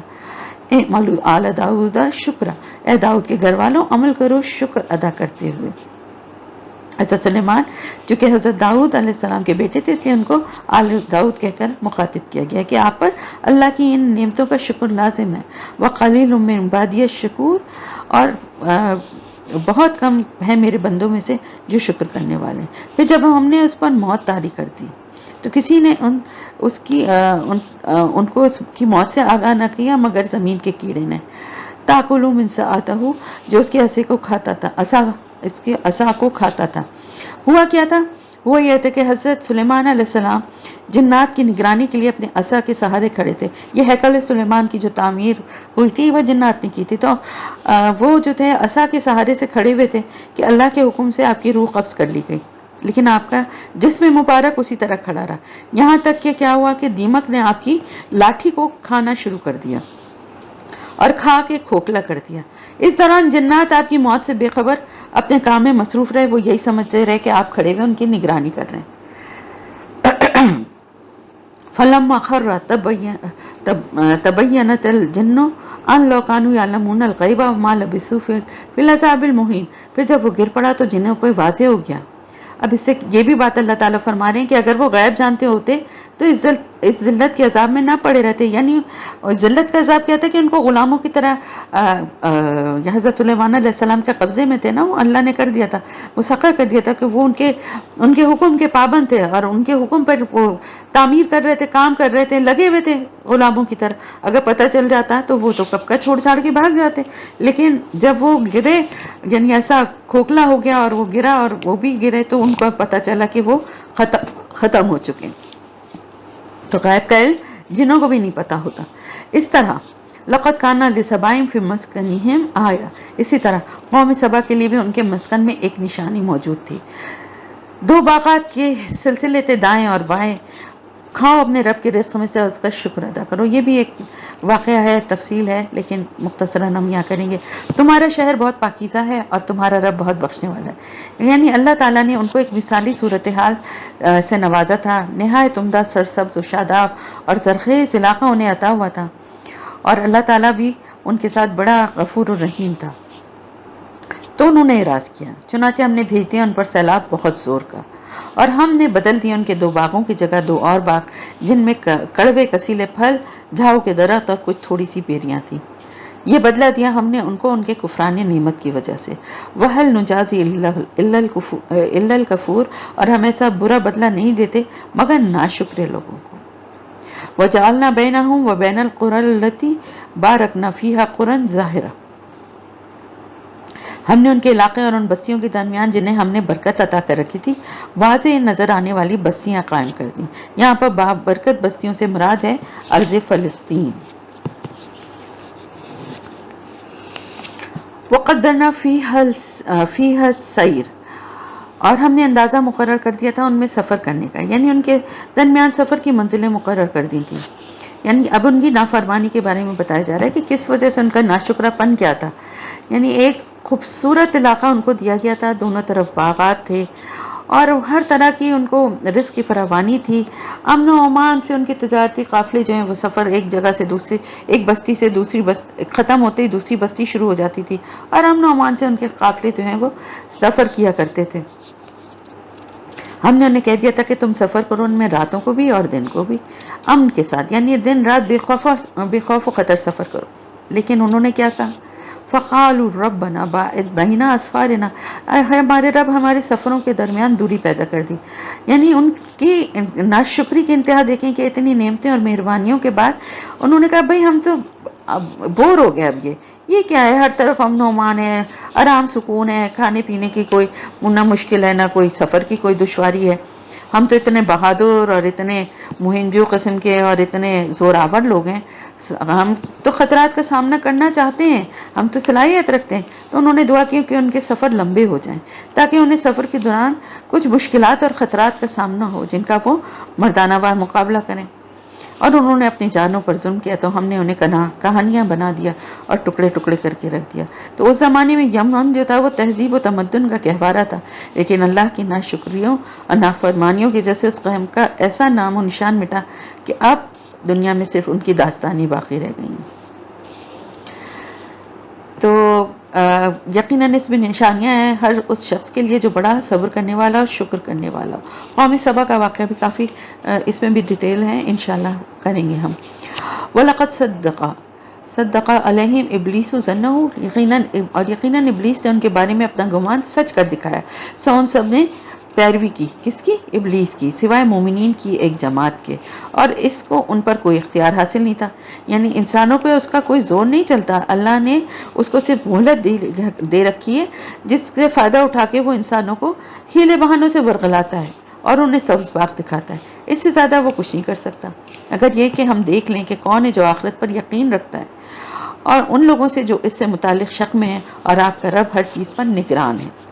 اے نبی، ان مشرکین سے کہیے کہ تم بلاؤ ان کو جنہیں تم نے معبود گمان کیا ہے اللہ کے سوا، یعنی جنہیں تم دیوی اور دیوتاؤں کو تم اپنا اللہ کے سوا تم اپنا اولیاء اور مددگار سمجھتے، انہیں بلا کر دیکھو۔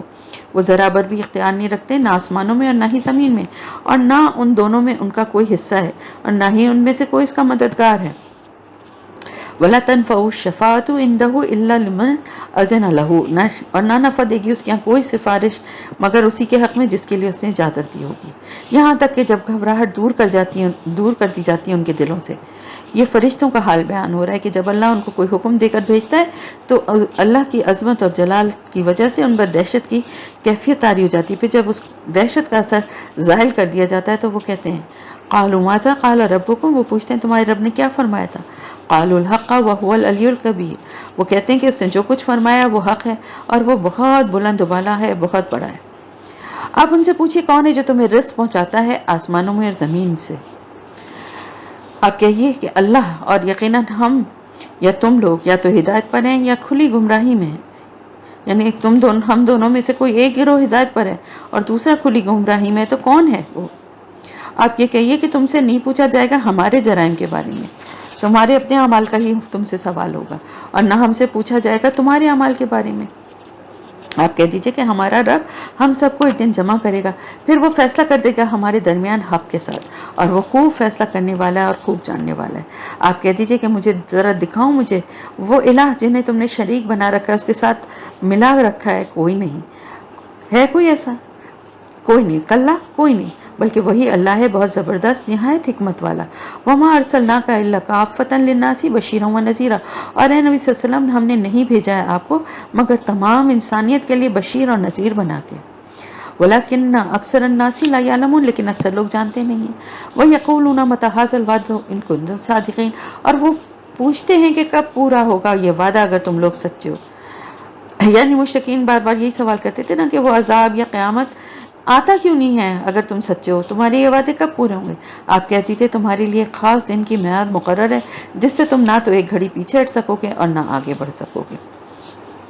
وقال الذين كفروا لن نؤمن بهذا القرآن ولا بالذي بين يديه، اور کہہ دیجئے اور کہا ان کافروں نے کہ ہم ہرگز ایمان نہیں لائیں گے۔ وقال الذين كفروا، اور کہا ان کافروں نے کہ ہم ہرگز ایمان نہیں لائیں گے اس قرآن پر اور نہ ہی اس قرآن پر جو اس سے پہلے تھا، یعنی تورات کے لیے بھی قرآن کا ہی کہ نہ تو قرآن پر نہ اس سے پہلے جو کتاب تھی یعنی تورات اس پر، تو دونوں پر ہم ایمان نہیں لائیں گے۔ اور کاش آپ دیکھیں جب یہ ظالم کھڑے کیے جائیں گے اپنے رب کے سامنے، وہ ایک دوسرے کی طرف بات لوٹائیں گے، یعنی آپس میں ایک دوسرے کو مورد الزام ٹھہرائیں گے۔ یقول الذین استضعفوا للذین استکبروا لولا انتم لکنا مؤمنین، جو لوگ کمزور تھے وہ ان سے کہیں گے جو بڑے بنے ہوئے تھے اگر تم لوگ نہ ہوتے تو ہم ضرور مومن ہوتے۔ قال الذين استكبروا للذين استضعفوا انحن صددناكم عن الهدى بعد اذ جاءكم بل كنتم مجرمين، جواباً وہ کیا کہیں گے؟ جو بڑے بنے ہوئے تھے، جو تکبر کرنے والے، جو سردار تھے ان سے کہیں گے جو کمزور تھے، کیا ہم نے تمہیں ہدایت سے روکا تھا اس کے بعد کہ وہ تمہارے پاس آ گئی؟ بلکہ تم خود ہی مجرم ہو۔ اور اس پر کہیں گے وہ جو کمزور تھے ان سے جو بڑے بنے ہوئے تھے ان سے کہیں گے کہ بلکہ یہ تمہاری رات دن کی سازشیں تھیں جب تم ہمیں حکم دیتے تھے کہ ہم اللہ کا انکار کریں اور اس کے ساتھ کسی کو شریک ٹھہرائیں، اور وہ چھپائیں گے ندامت کو جب وہ عذاب کو دیکھ لیں گے۔ وَجَعَلْنَا الْأَغْلَالَ فِي أَعْنَاقِ الَّذِينَ كَفَرُوا، اور ہم نے طور ڈال دیے ان کافروں کی گردنوں میں۔ هَلْ يُجْزَوْنَ إِلَّا مَا كَانُوا يَعْمَلُونَ، اور ان کو بدلہ نہیں ملے گا مگر اسی کا جو عمل وہ کرتے تھے۔ وَمَا أَرْسَلْنَا فِي قَرْيَةٍ مِّن نَذِيرٍ إِلَّا قَالَ مُتْرَفُوهَا إِنَّا بِمَا أُرْسِلْتُم بِهِ كَافِرُونَ، اور ہم نے نہیں بھیجا کسی بھی بستی میں کوئی خبردار کرنے والا مگر ہمیشہ ایسا ہوا کہ اس کے جو خوشحال لوگ تھے انہوں نے کہا جو چیز آپ دے کر بھیجے گئے ہیں ہم اس کے منکر ہیں، اور انہوں نے کہا کہ ہم مال میں اور اولاد میں بڑھ کر ہیں اور ہمیں عذاب نہیں دیا جائے گا۔ یعنی اللہ کی طرف سے ہمیں دولت اور اولاد جیسی نعمتوں سے نوازا گیا ہے، تو اس سے یہی ثابت ہوتا ہے کہ وہ ہم سے خوش ہے اور ہم اس کے منظور نظر ہیں۔ تو آپ کہہ دیجئے قُلْ إِنَّ رَبِّي يَبْسُطُ الرِّزْقَ لِمَن يَشَاءُ وَيَقْدِرُ، اور آپ کہہ دیجئے کہ یقیناً میرا رب جس کے لیے چاہتا ہے دنیا کا رزق وسیع کر دیتا ہے اور جس کے لیے چاہتا ہے تنگ کر دیتا ہے۔ یعنی اللہ کی نعمتوں کی تقسیم لوگوں کے اعمال یا اعتقاد کی بنیاد پر نہیں ہوتی۔ چنانچہ جس مال اور اولاد پہ یہ لوگ اتراتے پھرتے ہیں اللہ کے نزدیک اس کی کوئی اہمیت نہیں ہے، وہ اللہ کی تقسیم ہے۔ دنیا کی وقت اللہ کے نزدیک مچھر کے ایک پر کے برابر بھی اگر ہوتی تو وہ کسی کافر کو ایک گھونٹ پانی بھی نہ پینے دیتا۔ حدیث ہے یہ۔ وَلَكِنَّ أَكْثَرَ النَّاسِ لَا يَعْلَمُونَ، لیکن اکثر لوگ علم نہیں رکھتے۔ اکثر لوگ اللہ کی اس تقسیم کے فلسفے کے بارے میں علم ہی نہیں رکھتے، وہ یہ بات نہیں سمجھتے کہ رزق کی کمی یا زیادتی کا تعلق کسی انسان کے اللہ کے ہاں محبوب یا مقبول ہونے سے نہیں۔ اور دیکھو تمہارے مال اور تمہاری اولاد ایسی چیزیں نہیں ہیں کہ وہ تمہیں مرتبے میں ہمارا مقرب بنا دیں، ہمارے نزدیک کر دیں، سوائے اس شخص کے جو ایمان لایا اور اس نے نیک عمل کیے۔ فَأُولَٰئِکَ لَهُمْ جَزَاءُ الضِّعْفِ بِمَا عَمِلُوا وَهُمْ فِي الْغُرَفَاتِ آمِنُونَ، تو ایسے لوگوں کے لیے ان کے اعمال کا دگنا اجر ہے اور وہ بالا خانوں میں امن سے رہیں گے۔ اور وہ لوگ جو کوششیں کر رہے ہیں ہماری آیات کو ناکام کرنے کی، وہی لوگ عذاب میں حاضر کیے جائیں گے۔ قُلْ إِنَّ رَبِّي يَبْسُطُ الرِّزْقَ لِمَن يَشَاءُ مِنْ عِبَادِهِ وَيَقْدِرُ لَهُ، اور نبی صلی اللہ علیہ وسلم آپ کہہ دیجئے کہ یقیناً میرا رب کشادہ کرتا ہے رزق جس کے لیے چاہتا ہے اپنے بندوں میں سے، اور جسے چاہتا ہے اس کے لیے تنگ کر دیتا ہے، اور جو کچھ بھی تم لوگ خرچ کرتے ہو تو وہ اسے لوٹا دیتا ہے۔ یعنی اللہ کی رضا کے لیے جو مال خرچ کیا جاتا ہے ایک تو اس کا اجر آخرت میں ملے گا جو 10 گنا سے 700 گنا تک ہوگا، بلکہ قرآن میں اس سے بھی زیادہ کی بشارت ہے۔ اس کے علاوہ اللہ تعالیٰ دنیا میں بھی اس کا بدل عطا فرماتا ہے۔ چنانچہ اللہ کے راستے میں خرچ کرتے ہوئے انسان کو تنگ دل نہیں ہونا چاہیے اور دل میں یقین رکھنا چاہیے کہ اللہ اس دنیا میں بھی اس کا بہتر اجر دے گا۔ اللہ تعالیٰ ان لوگوں کے لیے رزق کے نئے نئے مواقع فراہم کرتا ہے اور وسائل میں خصوصی برکتیں نازل فرماتا ہے۔ وہ ہوا خیر الرازقین، اور وہ بہترین رزق دینے والا ہے۔ اور جس دن وہ جمع کرے گا ان سب کو، پھر فرشتوں سے فرمائے گا کہ کیا یہ لوگ تمہاری پوجا کرتے تھے؟ قالوا سبحانک انت ولینا من دونہم، وہ کہیں گے تو پاک ہے، تو ہمارا ولی ہے ان کے سوا، یعنی ہمارا آقا اور مالک تو ہی ہے، ان سے ہمارا کوئی سروکار نہیں ہے۔ بل کانوا یعبدون الجن اکثرهم بهم مومنون، بلکہ یہ لوگ جنات کی عبادت کیا کرتے تھے، ان کی اکثریت انہی پر ایمان رکھتی تھی۔ تو آج کے دن تم میں سے کوئی کسی دوسرے کے لیے کچھ اختیار نہیں رکھتا، نہ نفع کا اور نہ نقصان کا۔ وَنَقُولُ لِلَّذِينَ ظَلَمُوا ذُوقُوا عَذَابَ النَّارِ الَّتِي كُنتُم بِهَا تُكَذِّبُونَ، اور ہم کہیں گے ان ظالموں سے کہ اب چکھو اس آگ کے عذاب کا مزہ جسے تم جھٹلایا کرتے تھے۔ اور جب انہیں پڑھ کر سنائی جاتی ہیں ہماری روشن آیات، تو وہ آپس میں ایک دوسرے سے کہتے ہیں کہ یہ شخص تو بس یہی چاہتا ہے کہ تم کو ان سے روک دے جن کی عبادت تمہارے باپ دادا یا تمہارے آباء و اجداد کیا کرتے تھے۔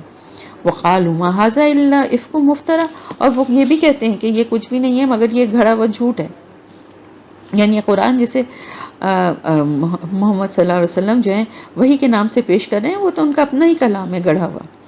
اور ان کافروں نے حق کے بارے میں جبکہ یہ ان کے پاس آ گیا کہا کہ یہ کچھ بھی نہیں ہے مگر یہ کھلا ہوا جادو ہے، اور ہم نے انہیں ایسی کوئی کتابیں نہیں دی جن میں یہ پڑھتے ہوں، یعنی ایسی کوئی کتاب، اللہ تعالیٰ فرمانے ہم نے تو ایسی کوئی کتاب نازل نہیں کی جس میں لکھا ہو کہ لات اور منات اور عزا وغیرہ کو ہم نے کچھ خصوصی اختیارات دیے ہوئے ہیں۔ اگر ان کے پاس کوئی ایسی دعووں کی کوئی سند ہے تو پیش کریں۔ وما ارسلنا الیہم قبلک من نذیر، نہ ہی ہم نے آپ سے پہلے ان کی طرف کوئی خبردار کرنے والا بھیجا۔ وکذب الذین من قبلہم، اور ان لوگوں نے بھی جھٹلایا تھا جو ان سے پہلے تھے۔ وما بلغوا معشار ما آتیناہم، اور تو یہ اس کے 10ویں حصے کو بھی نہیں پہنچے جو ہم نے انہیں دے رکھا تھا۔ مطلب پچھلی قوموں کو جو اللہ پاک نے دیا ہوا تھا، جو شان و شوکت اور جو ان کو یعنی خوشحالی اور جو جسامت میں جو ان کو قوت، اور وہ سارے ان جیسی تو قریش مکہ کو اس کا تو عشر عشیر بھی حاصل نہیں۔ فکذبوا رسلی فکیف کان نکیر، تو انہوں نے میرے رسولوں کو جھٹلایا تو کیسی رہی ان کے لیے میری پکڑ۔ قل انما اعظکم بواحدہ، اے نبی صلی اللہ علیہ وسلم آپ کہہ دیجئے کہ میں تمہیں بس ایک بات کی نصیحت کرتا ہوں، یہ کہ تم کھڑے ہو جاؤ اللہ کے لیے دو ہو کر یا اکیلے اکیلے، پھر غور کرو۔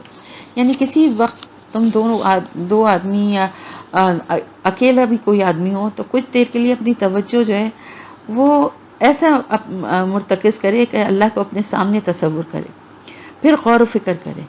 اگر تم اس انداز میں سنجیدگی سے غور کرو گے تو حقیقت ضرور تم پر واضح ہو جائے گی کہ تمہارے ساتھی کو جنون کا کوئی عارضہ نہیں ہے۔ یعنی تمہیں خود جب غور و فکر کرو گے تو اندازہ ہوگا کہ اگر کسی شخص پر جنون یا آسیب کے اثرات ہوں تو کچھ تو اس کے اثرات نظر آتے ہیں نا۔ تو آپ صلی اللہ علیہ وسلم کی زندگی، گزشتہ زندگی بھی اور ابھی جو آپ کے روز و شب ہیں، یہ ان پر غور کرو، آپ کی بات چیت پر، آپ کے اخلاق اور معاملات کا جائزہ لو۔ کیا تمہیں کسی بھی پہلو سے ان میں جنون کے کچھ آثار نظر آتے ہیں؟ کیا آسیب زدہ لوگوں کے اقوال اور افعال اور معلومات زندگی اسی طرح کے ہوتے ہیں جیسے کہ آپ صلی اللہ علیہ وسلم کے ہیں؟ اتنے ہی مثالی، اتنے ہی اچھے اور اتنا ہی اچھا اخلاق اور اتنی بات چیت کرنے کا جو طریقہ ہے اسی طرح کا ہوتا ہے کیا؟ وہ نہیں ہے مگر تمہارے لیے ایک خبردار کرنے والے، ایک سخت عذاب کے آنے سے پہلے۔ آپ کہہ دیجئے کہ اگر میں نے تم سے کچھ اجرت مانگی ہو تو وہ تمہارے ہی لیے، یعنی آپ صلی اللہ علیہ وسلم نے اس طرح یہ بات کہی کہ بھائی آج تک تم سے کوئی اجرت مانگی ہے؟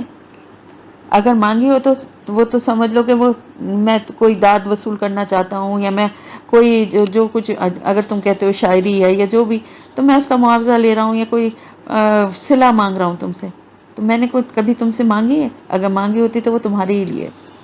ان اجری الا علی اللہ وهو علی کل شیء شہید، اور میرا اجر تو اللہ ہی کے ذمہ ہے اور وہ ہر چیز پر گواہ ہے۔ آپ صلی اللہ علیہ وسلم کہہ دیجئے کہ یقیناً میرا رب حق کے ساتھ ضرب لگاتا ہے باطل کو، وہ خوب جاننے والا ہے تمام غیبوں کا۔ قل جاء الحق، آپ کہہ دیجئے کہ حق آ گیا ہے، یعنی آپ اعلان کر دیجئے کہ حق کا بول بالا ہونے کا وقت آ گیا ہے، اور باطل نہ تو کسی چیز کی ابتدا کر سکتا ہے اور نہ ہی اعادہ کر سکتا ہے، اعادہ بھی نہیں کر سکتا، شروع بھی نہیں کر سکتا، اور لوٹا کے دوبارہ لا بھی نہیں سکتا۔ آپ ان سے یہ بھی کہہ دیجئے کہ اگر میں بہک گیا ہوں تو اس کا وبال میرے ہی اوپر آئے گا نا، تمہیں کیا فکر ہے؟ اور اگر میں ہدایت پر ہوں تو یہ اس وحی کے طفیل ہے جو میرا رب میری طرف کرتا ہے، یقیناً وہ خوب سننے والا ہے، بہت قریب ہے۔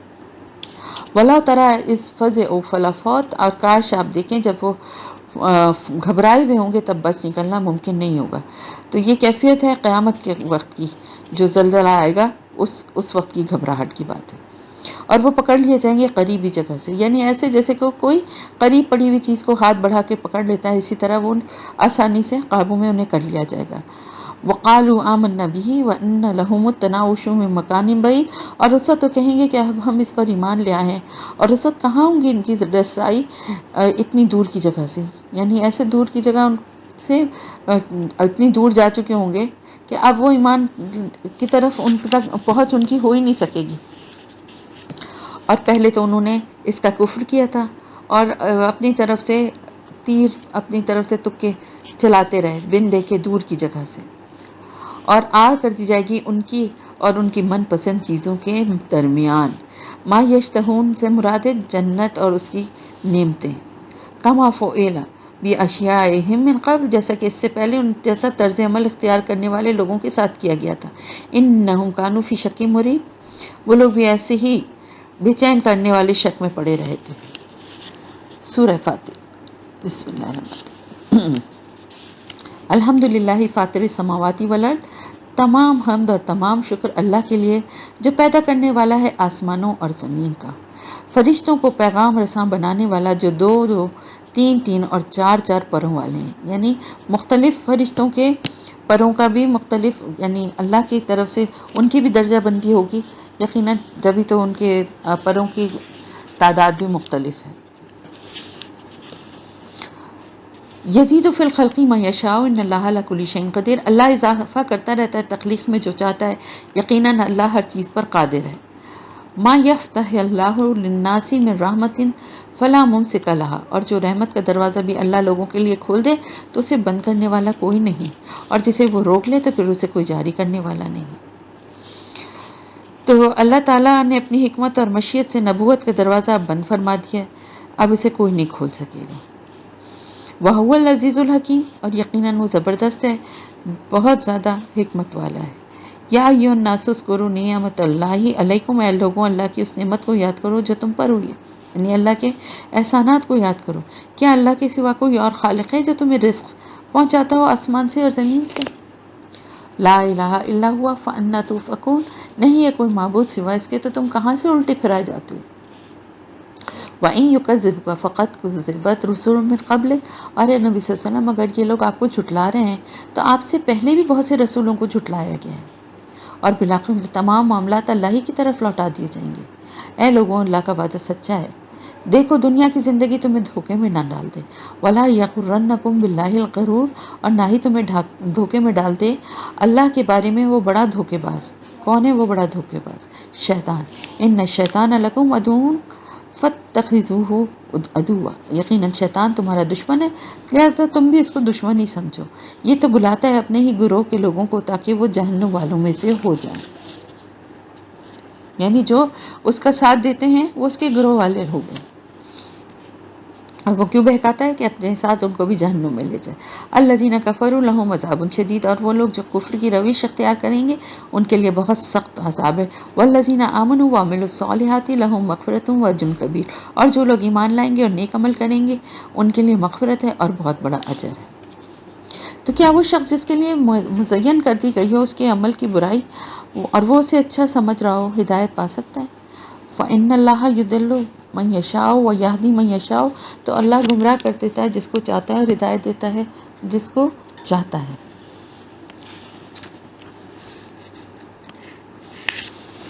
تو اے نبی صلی اللہ علیہ وسلم آپ اپنی جان کو نہ بھلائیں ان لوگوں پر رنج کی وجہ سے کہ یہ لوگ ایمان نہیں لا رہے، اس بات سے آپ اتنا اپنے آپ کو ہلکان نہ کریں۔ ان اللہ علیم بما یصنعون، یقیناً اللہ خوب جاننے والا ہے جو کچھ یہ لوگ کر رہے ہیں، اور اللہ ہی ہے جو ہواؤں کو بھیجتا ہے پھر وہ اٹھا لیتی ہیں بادلوں کو، پھر ہم ہانک دیتے ہیں اس بادل کو ایک مردہ زمین کی طرف۔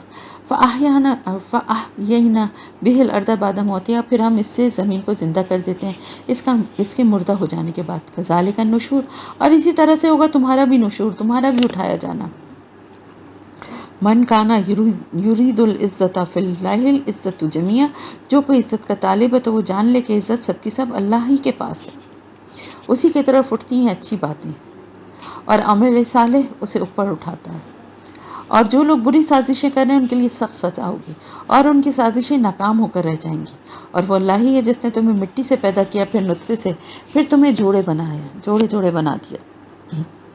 نہ ہی کوئی کسی مادہ کو کوئی حمل ہوتا ہے، نہ ہی وہ اسے جنتی ہے، مگر یہ اس کے علم میں ہوتا ہے۔ یعنی انسان ہو یا حیوان، اس کے حوالے سے کوئی چیز اللہ کے علم سے باہر نہیں ہے۔ وما یعمر من معمر ولا ینقص من عمرہ الا فی کتاب، اور کسی عمر والے کو عمر نہیں دی جاتی اور نہ ہی کسی کی عمر میں کمی کی جاتی ہے، مگر یہ سب ایک کتاب میں ہے، یعنی کتاب میں لکھا ہوا ہے۔ ان ذالک علی اللہ یسیر، یقیناً یہ اللہ پر بہت آسان ہے۔ اور دو سمندر ایک جیسے نہیں ہوتے۔ ھذا عذب فرات سائغ شرابہ وھذا ملح اجاج، یہ میٹھا ہے فرات بخش، اس کا پینا خوشگوار ہے، اور یہ کھاری ہے سخت کڑوا ہے۔ وَمِن كُلٍّ تَأْكُلُونَ لَحْمًا طَرِيًّا، اور ان سب سے تم کھاتے ہو تازہ گوشت، یعنی دونوں طرح کے سمندروں سے تم مچھلیاں شکار کر کے کھاتے ہو۔ ایسا نہیں ہوتا کہ کھاری سمندر کی مچھلیوں کا گوشت کڑوا ہو اور میٹھے پانی کی مچھلیاں جو ہیں وہ کھانے میں خوش ذائقہ ہوں۔ دونوں جگہ کی مچھلیوں کا اور دوسرے سمندری جانوروں کا گوشت کھاتے ہیں نا، اور سب مزے کے ہوتے ہیں۔ اور اللہ تعالیٰ فرمانے وَتَسْتَخْرِجُونَ حِلْيَةً تَلْبَسُونَهَا، اور دونوں ہی سے تم نکالتے ہو زیورات جنہیں تم پہنتے ہو، اور تم دیکھتے ہو کشتیوں کو کہ چلتی ہیں پانی کو چیرتے ہوئے تاکہ تم اس کا فضل تلاش کرو اور تاکہ تم شکر ادا کرو۔ اور وہ داخل کرتا ہے رات کو دن میں اور داخل کرتا ہے دن کو رات میں، اور اس نے مسخر کیا ہے سورج اور چاند کو، ہر چیز چل رہی ہے ایک معین وقت تک کے لیے۔ ذالکم اللہ ربکم لہ الملک، یہ اللہ ہے، یہی ہے اللہ تمہارا رب، تمام بادشاہت اسی کی ہے، اور جنہیں تم پکارتے ہو اس کے سوا وہ ایک ذرہ بھر بھی اختیار نہیں رکھتے۔ قطمیر کہتے ہیں کھجور کی گٹھلی کے اوپر جو باریک سی جھلی ہوتی ہے اسے کہتے ہیں قطمیر، یعنی اتنے بھی معمولی سے چھلکے کے برابر کا بھی اختیار نہیں رکھتے۔ اور اگر تم انہیں پکارو تو وہ تمہاری پکار کو نہیں سنتے، اور اگر سن بھی لیں تو تمہاری دعا قبول نہیں کر سکتے۔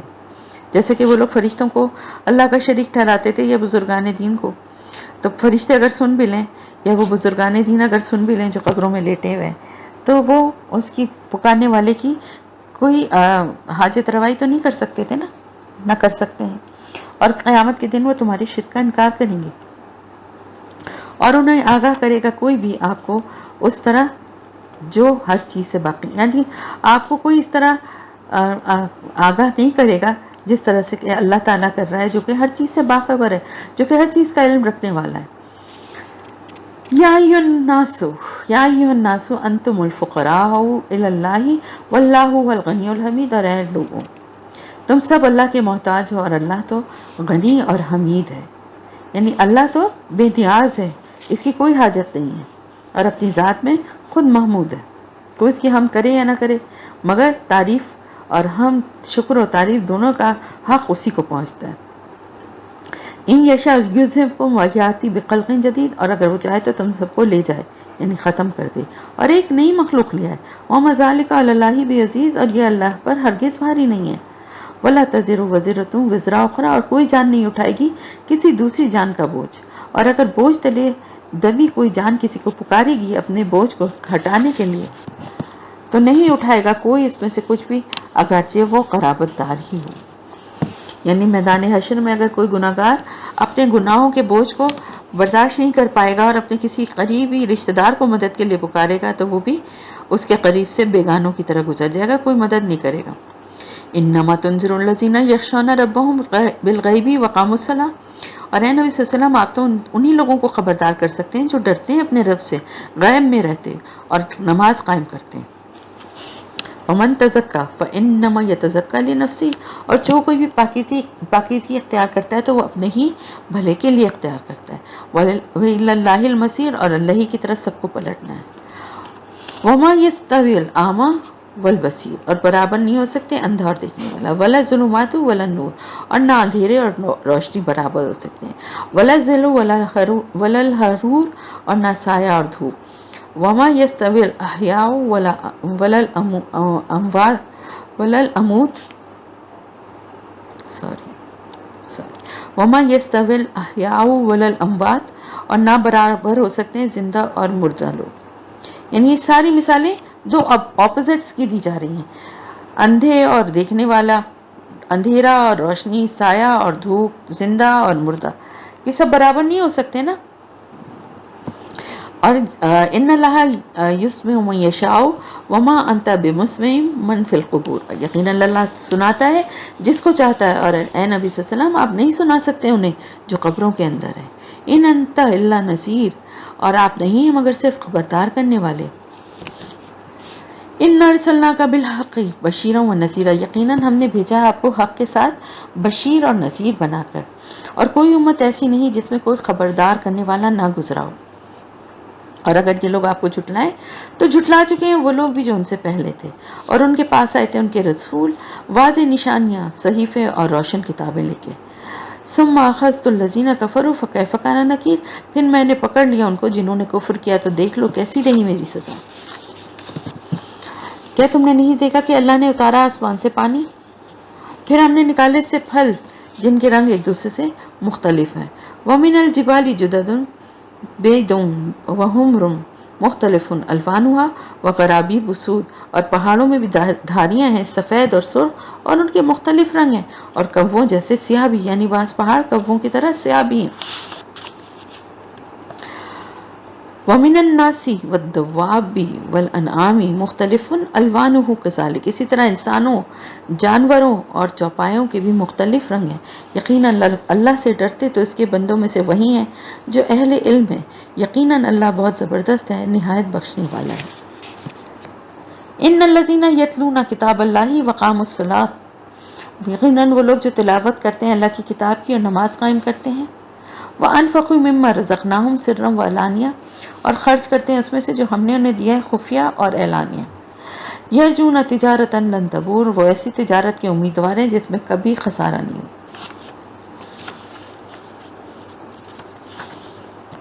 تاکہ اللہ ان کو ان کے اعمال کے بھرپور اجر دے اور اپنے فضل سے انہیں مزید عطا کرے، یقیناً وہ بہت بخشنے والا بہت قدردان ہے.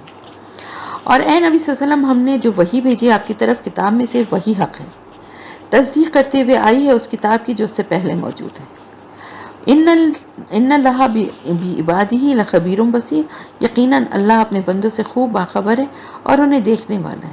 پھر ہم نے کتاب کا وارث بنایا ان لوگوں کو جنہیں ہم نے اپنے بندوں میں سے چن لیا. فَمِنْهُمْ ظَالِمٌ لِنَفْسِهِ، تو ان میں سے کچھ اپنی جانوں پر ظلم کرنے والے ہیں. یعنی یہ وہ لوگ ہیں جو قرآن کو اللہ کی کتاب اور محمد صلی اللہ علیہ وسلم کو اللہ کا رسول تو مانتے ہیں، مگر عملاً کتاب اللہ اور سنت رسول صلی اللہ علیہ وسلم کی پیروی میں کوتاہی کے مرتکب ہوتے ہیں. اب یہاں پہ 3 کیٹیگریز بتائی گئی. ایک تو وہ ہیں جو کہ اپنی جانوں پر ظلم کرنے والے ہیں، یعنی اللہ اور اس کی کتاب کو اس کے رسول کو مانتے ہیں لیکن عمل نہیں کرتے کسی بھی طرح سے، نہ کتاب پہ نہ سنت پہ. وَمِنْهُمْ مُقْتَصِدٌ، اور ان میں کچھ درمیانی راہ پر چلنے والے ہیں، یعنی وہ لوگ ہیں جو نیکی بھی کرتے ہیں اور ان سے گناہ بھی ہو جاتے ہیں، برائی سرزد ہو جاتی ہے، تو انہوں نے اچھے اور برے اعمال کو ملا دیا، گڈ مٹ کر دیا. تیسرے ہیں وَمِنْهُمْ سَابِقٌ بِالْخَيْرَاتِ بِإِذْنِ اللَّهِ، اور ان میں سے کچھ نیکیوں میں سبقت لے جانے والے ہیں اللہ کی توفیق سے. یعنی تینوں طرح کے لوگ ہیں. ذالک هو الفضل الکبیر، یہی بہت بڑی فضیلت ہے. جنات عدن یدخلونها، ان کے لیے باغات ہوں گے رہنے کے جن میں وہ داخل ہوں گے، اور وہ باغات ہمیشگی کے ہوں گے. عدن، اور ان میں نہیں پہنا جائیں، ان میں انہیں پہنائے جائیں یحلون فیہا من اساور من ذہب ولؤلؤ ولباسہم فیہا حریر، اور ان میں انہیں پہنائے جائیں گے سونے کے کنگن اور موتی، اور ان میں ان کا لباس ریشم ہوگا، یعنی وہاں جنت میں جا کے. وقالوا الحمد للہ الذی اذھب عنا الحزن، اور وہ جب داخل ہوں گے یعنی جنت میں جب داخل ہوں گے تو کہیں گے تمام حمد اور تمام شکر اس اللہ کے لیے جس نے ہم سے غم کو دور کر دیا. ان ربنا لغفور شکور، یقیناً ہمارا رب بہت بخشنے والا اور بہت قدر افزائی کرنے والا ہے. شکور جب لوگوں کے لیے آتا ہے میں بتا چکی ہوں شکر گزاری، اور جب اللہ کے لیے آتا ہے تو قدر افزائی یا قدردانی، ٹھیک ہے، جس سے ہمیشہ آباد رہنے والے گھر میں لا اتارے اپنے خاص فضل سے۔ لا یمسنا فیہا نصب ولا یمسنا فیہا لغوب، اور ہمیں اس میں نہ تو کوئی مشقت جھیلنی پڑے گی، نہ ہی ہمیں اس میں کوئی تکان ہوگی۔ والذین کفروا لہم نار جہنم، اس کے برعکس جن لوگوں نے کفر کیا ہے ان کے لیے جہنم کی آگ ہوگی، نہ تو ان کا قصہ چھپایا جائے گا کہ وہ مر جائیں، اور نہ ہی ان کے لیے اس کے عذاب میں تخفیف کی جائے گی۔ کذالک نجزی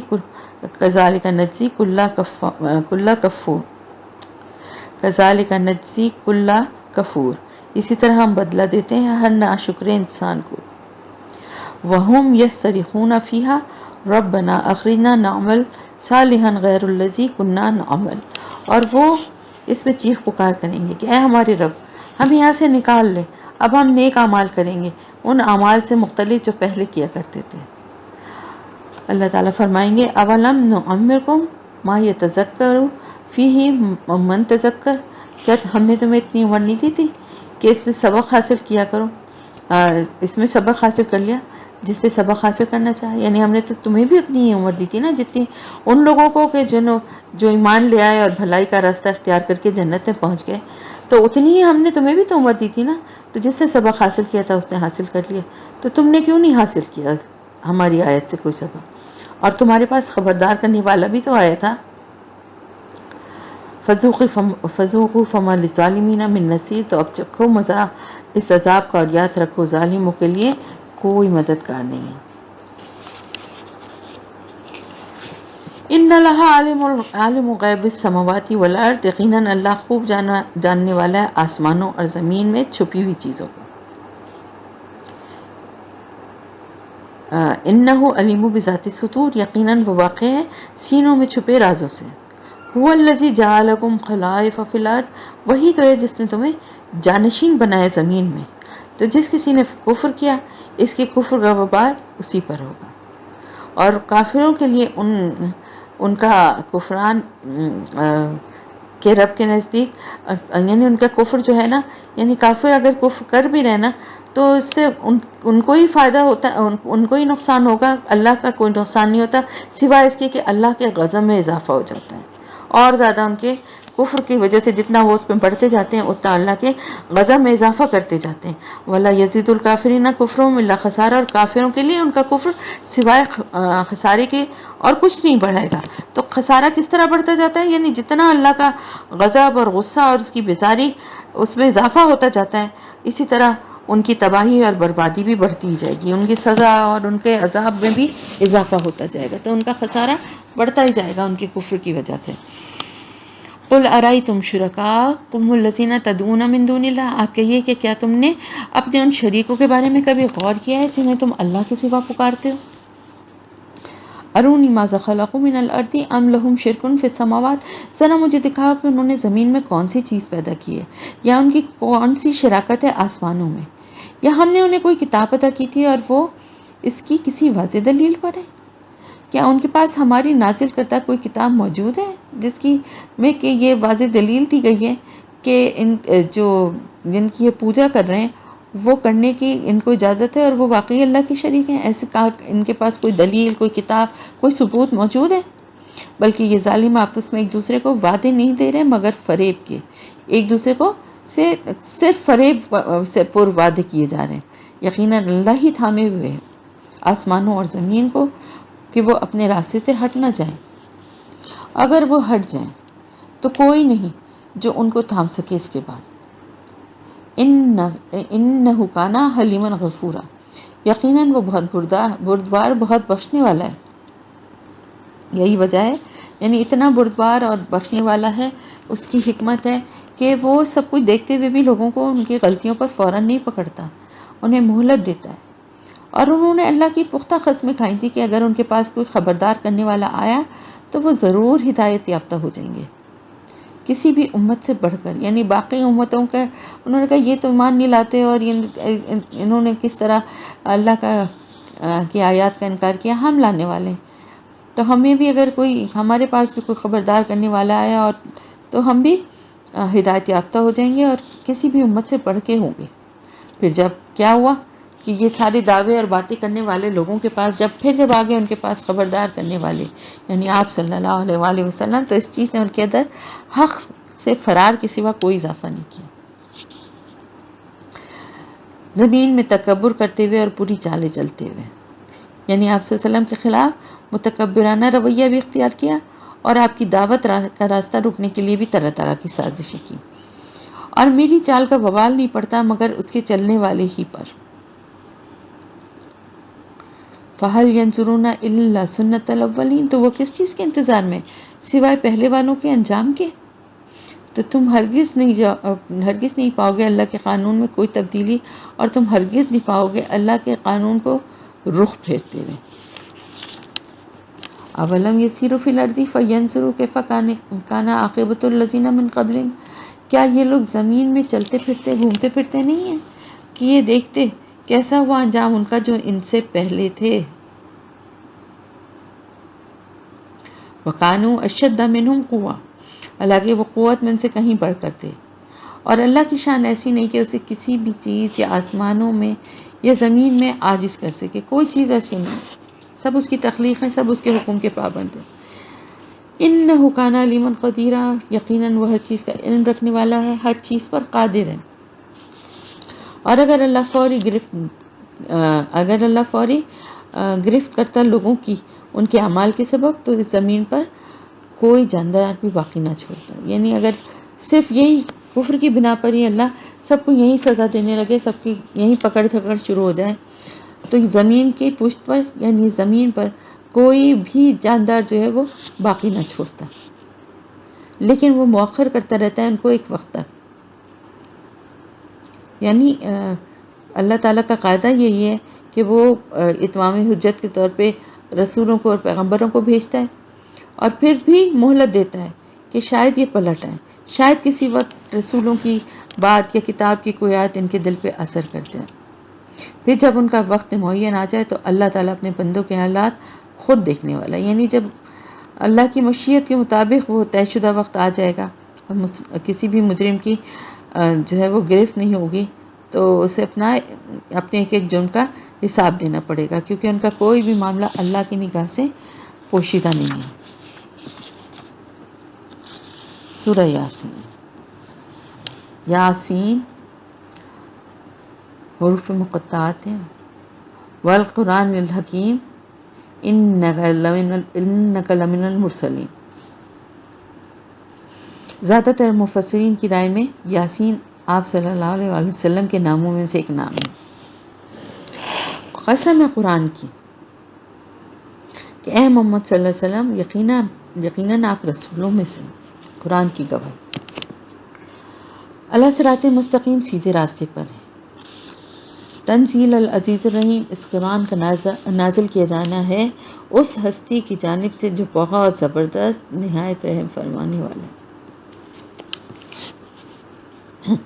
تاکہ آپ خبردار کر دیں اس قوم کو جن کے آباء و اجداد کو خبردار نہیں کیا گیا، بس وہ غفلت میں پڑے ہوئے ہیں، یعنی اتنی اندر تک جو ہے وہ غفلت جو ہے ان کے حواسوں پہ طاری ہو گئی ہے کہ اب وہ دین کے بارے میں کچھ سننا ہی نہیں چاہتے۔ تو اللہ تعالیٰ فرما رہے کہ ان کو خبردار کر دیں اس قوم کو جو کہ جس کے آباء و اجداد کو خبردار نہیں کیا گیا، یعنی حضرت اسماعیل کے بعد تو کوئی پیغمبر نہیں آئے تھے نا، تو قریش جو تھے یا مکے کے جو کفار تھے ان کے قوم میں تو کوئی آیا ہی نہیں نا اس سے پہلے ڈرانے والا، نہ کوئی اللہ کا پیغام لے کے۔ لقد حق القول علی اکثرہم فہم لا یؤمنون، ان کی اکثریت پر ہمارے قول جو ہے وہ سچ ثابت ہو چکا ہے، تو اب وہ ایمان نہیں لائیں گے۔ اِنَّا جَعَلْنَا فِي أَعْنَاقِهِمْ أَغْلَالًا فَهِيَ إِلَى الْأَذْقَانِ فَهُمْ مُقْمَحُونَ، اور ہم نے ان کی گردنوں میں طوق ڈال دی ہیں اور وہ ان کی تھوڑیوں تک ہیں، یعنی ان کے سر اونچے اٹھے کے اٹھے رہ گئے۔ اب وہ طوق ایسے ہیں کہ ڈلیں گے کہ جو گردن کو اکڑا دیں گے، یعنی ایک ظاہر لوہے کے بڑے موٹے موٹی جو کڑیاں یا طوق ہیں وہ پڑیں گے تو ظاہر ہے اس کی جیسے گردن اکڑ جائے گی نا، جھک نہیں سکے گی۔ وَجَعَلْنَا مِن بَيْنِ أَيْدِيهِمْ سَدًّا وَمِن خَلْفِهِمْ سَدًّا فَأَغْشَيْنَاهُمْ فَهُمْ لَا يُبْصِرُونَ، اور ہم نے ایک دیوار کھڑی کر دی ہے ان کے آگے اور ان کے پیچھے، اس طرح ہم نے انہیں ڈھانپ دیا ہے، بس اب وہ کچھ دیکھ نہیں سکتے. وَسَوَاءٌ عَلَيْهِمْ أَنذَرْتَهُمْ أَمْ لَمْ تُنذِرْهُمْ لَا يُؤْمِنُونَ. اے نبی صلی اللہ علیہ وسلم ان کے حق میں برابر ہے، خواہ آپ انہیں خبردار کریں یا نہ کریں، یہ ایمان نہیں لائیں گے. انما تنذر من اتبع ذکر وخشی الرحمن بالغیب. آپ تو بس اسی شخص کو خبردار کر سکتے ہیں جو ذکر کی پیروی کرے اور غیب میں بھی ہوتے ہوئے اللہ سے، رحمان سے ڈرے. فبشروا بمغفرۃ واجر کریم. تو ایسے لوگوں کو آپ خوشخبری دے دیجئے مغفرت کی اور باعزت رزق کی. یقیناً ہم زندہ کریں گے مردوں کو، اور ہم لکھ رہے ہیں جو کچھ انہوں نے آگے بھیجا اور جو اثرات وہ اپنے پیچھے چھوڑ گئے. انسان مرنے سے پہلے اپنی زندگی میں جو اچھے برے اعمال آگے بھیجتا ہے وہ سب اس کے اعمال نامے میں درج ہوتے ہیں، لیکن بہت سے کچھ ایسی باتیں بھی ہوتی ہیں جو وقت کے ساتھ ساتھ انسان جو ہے وہ یعنی پوری اس کو اندازہ نہیں ہوتا کہ وہ کیا آگے بھیج رہے ہیں نا. مطلب بعض دفعہ ایسا ہوتا ہے انسان کے کچھ ایسے اعمال و افعال بھی ہوتے ہیں کہ وہ ان کو اچھا سمجھ کے بھی کر رہا ہوتا ہے، اور لیکن اس کے جو بھی اچھے یا برے اعمال ہوں گے زندگی میں تو اس کا جو بھی اثر ہوگا وہ اس کے اپنے ساتھ ہوگا، لیکن اس کی موت کے بعد اصل جو اس کے آثار اصل میں کہتے ہی اس کو ہیں، جو چیز باقی رہ جاتی ہے، جو اثر کہتے ہیں نا کہ اثرات رہ گئے یا اثرات تھے، یہ اس چیز کے اثرات تھے. تو اثرات وہی ہیں جو ہم کہہ رہے ہیں، جو ہم کر رہے ہیں. تو اللہ تعالیٰ جب مردوں کو زندہ کریں گے تو جو کچھ بھی آگے بھیجا گیا ہوگا اور جو اثرات وہ پیچھے چھوڑ گئے ہوں گے، تو آگے کیا گئے ہوں گے جو ان کی نیکیاں، جو ان کے عمل ہیں، اور پیچھے وہ نیکیاں، اثرات وہ ہیں، وہ نیکیاں ہیں جو پیچھے رہ گئی ہیں، اور وہ ان کا بدلہ جو یعنی دنیا میں ایک سلسلہ جو چل رہا ہے جو نیک عمل ہے، یعنی وہ علم بھی ہے یا کسی اچھے کام کی بنیاد ڈالی ہے، یا کوئی کسی مسجد کی تعمیر ہے جس میں نیک کام ہے، جیسے یا کوئی درخت. ایک چھوٹی سی بات ہے کہ ایک درخت بھی اگر لگایا ہے جس کے سائے میں لوگ بیٹھ رہے ہیں، اس کا پھل کھا رہے ہیں، اس سے فائدہ اٹھا رہے ہیں، یہ بھی آثار ہیں جو آپ دنیا میں چھوڑ کے گئے. بہت سی چیزیں تو آگے آپ کی ساتھ ساتھ چلی گئی نا، وہ ختم ہو گیا، لیکن جس سے دوسروں کو نفع پہنچتا ہے نا وہ آپ کے اثرات ہیں. تو ہمارا یہاں پر اس وقت بیٹھنا، ہمارا یہاں پر بولنا، سننا یا جو بھی ہے، یہ ہمارے اثرات ہیں جو دنیا میں باقی رہ جائیں گے. جو کچھ بتایا جا رہا ہے، جو کچھ آپ لوگ سن رہے ہیں، یہ میرے اثرات ہیں، اور آپ کے ذریعے یہ اثرات باقی آگے تک جائیں گے. تو اسی طرح آپ لوگ جو کچھ سیکھ رہے ہیں یا پڑھ رہے ہیں اس کو آگے جس تک پہنچائیں گے وہ آپ کے اثرات ہیں. یا اس کے علاوہ اور بھی جو نیک عمل یا جو کام کیے جا رہے ہیں جس سے کسی کا بھلا ہوتا ہے، وہ دنیا میں رہ جانے والی نیکیاں اثرات ہیں. تو اس کے لیے بہت بہت نا ہمیں فکر کرنی چاہیے کہ جو کچھ آگے بھیجیں اور جو اثرات ہیں، اثرات برے بھی ہوتے ہیں.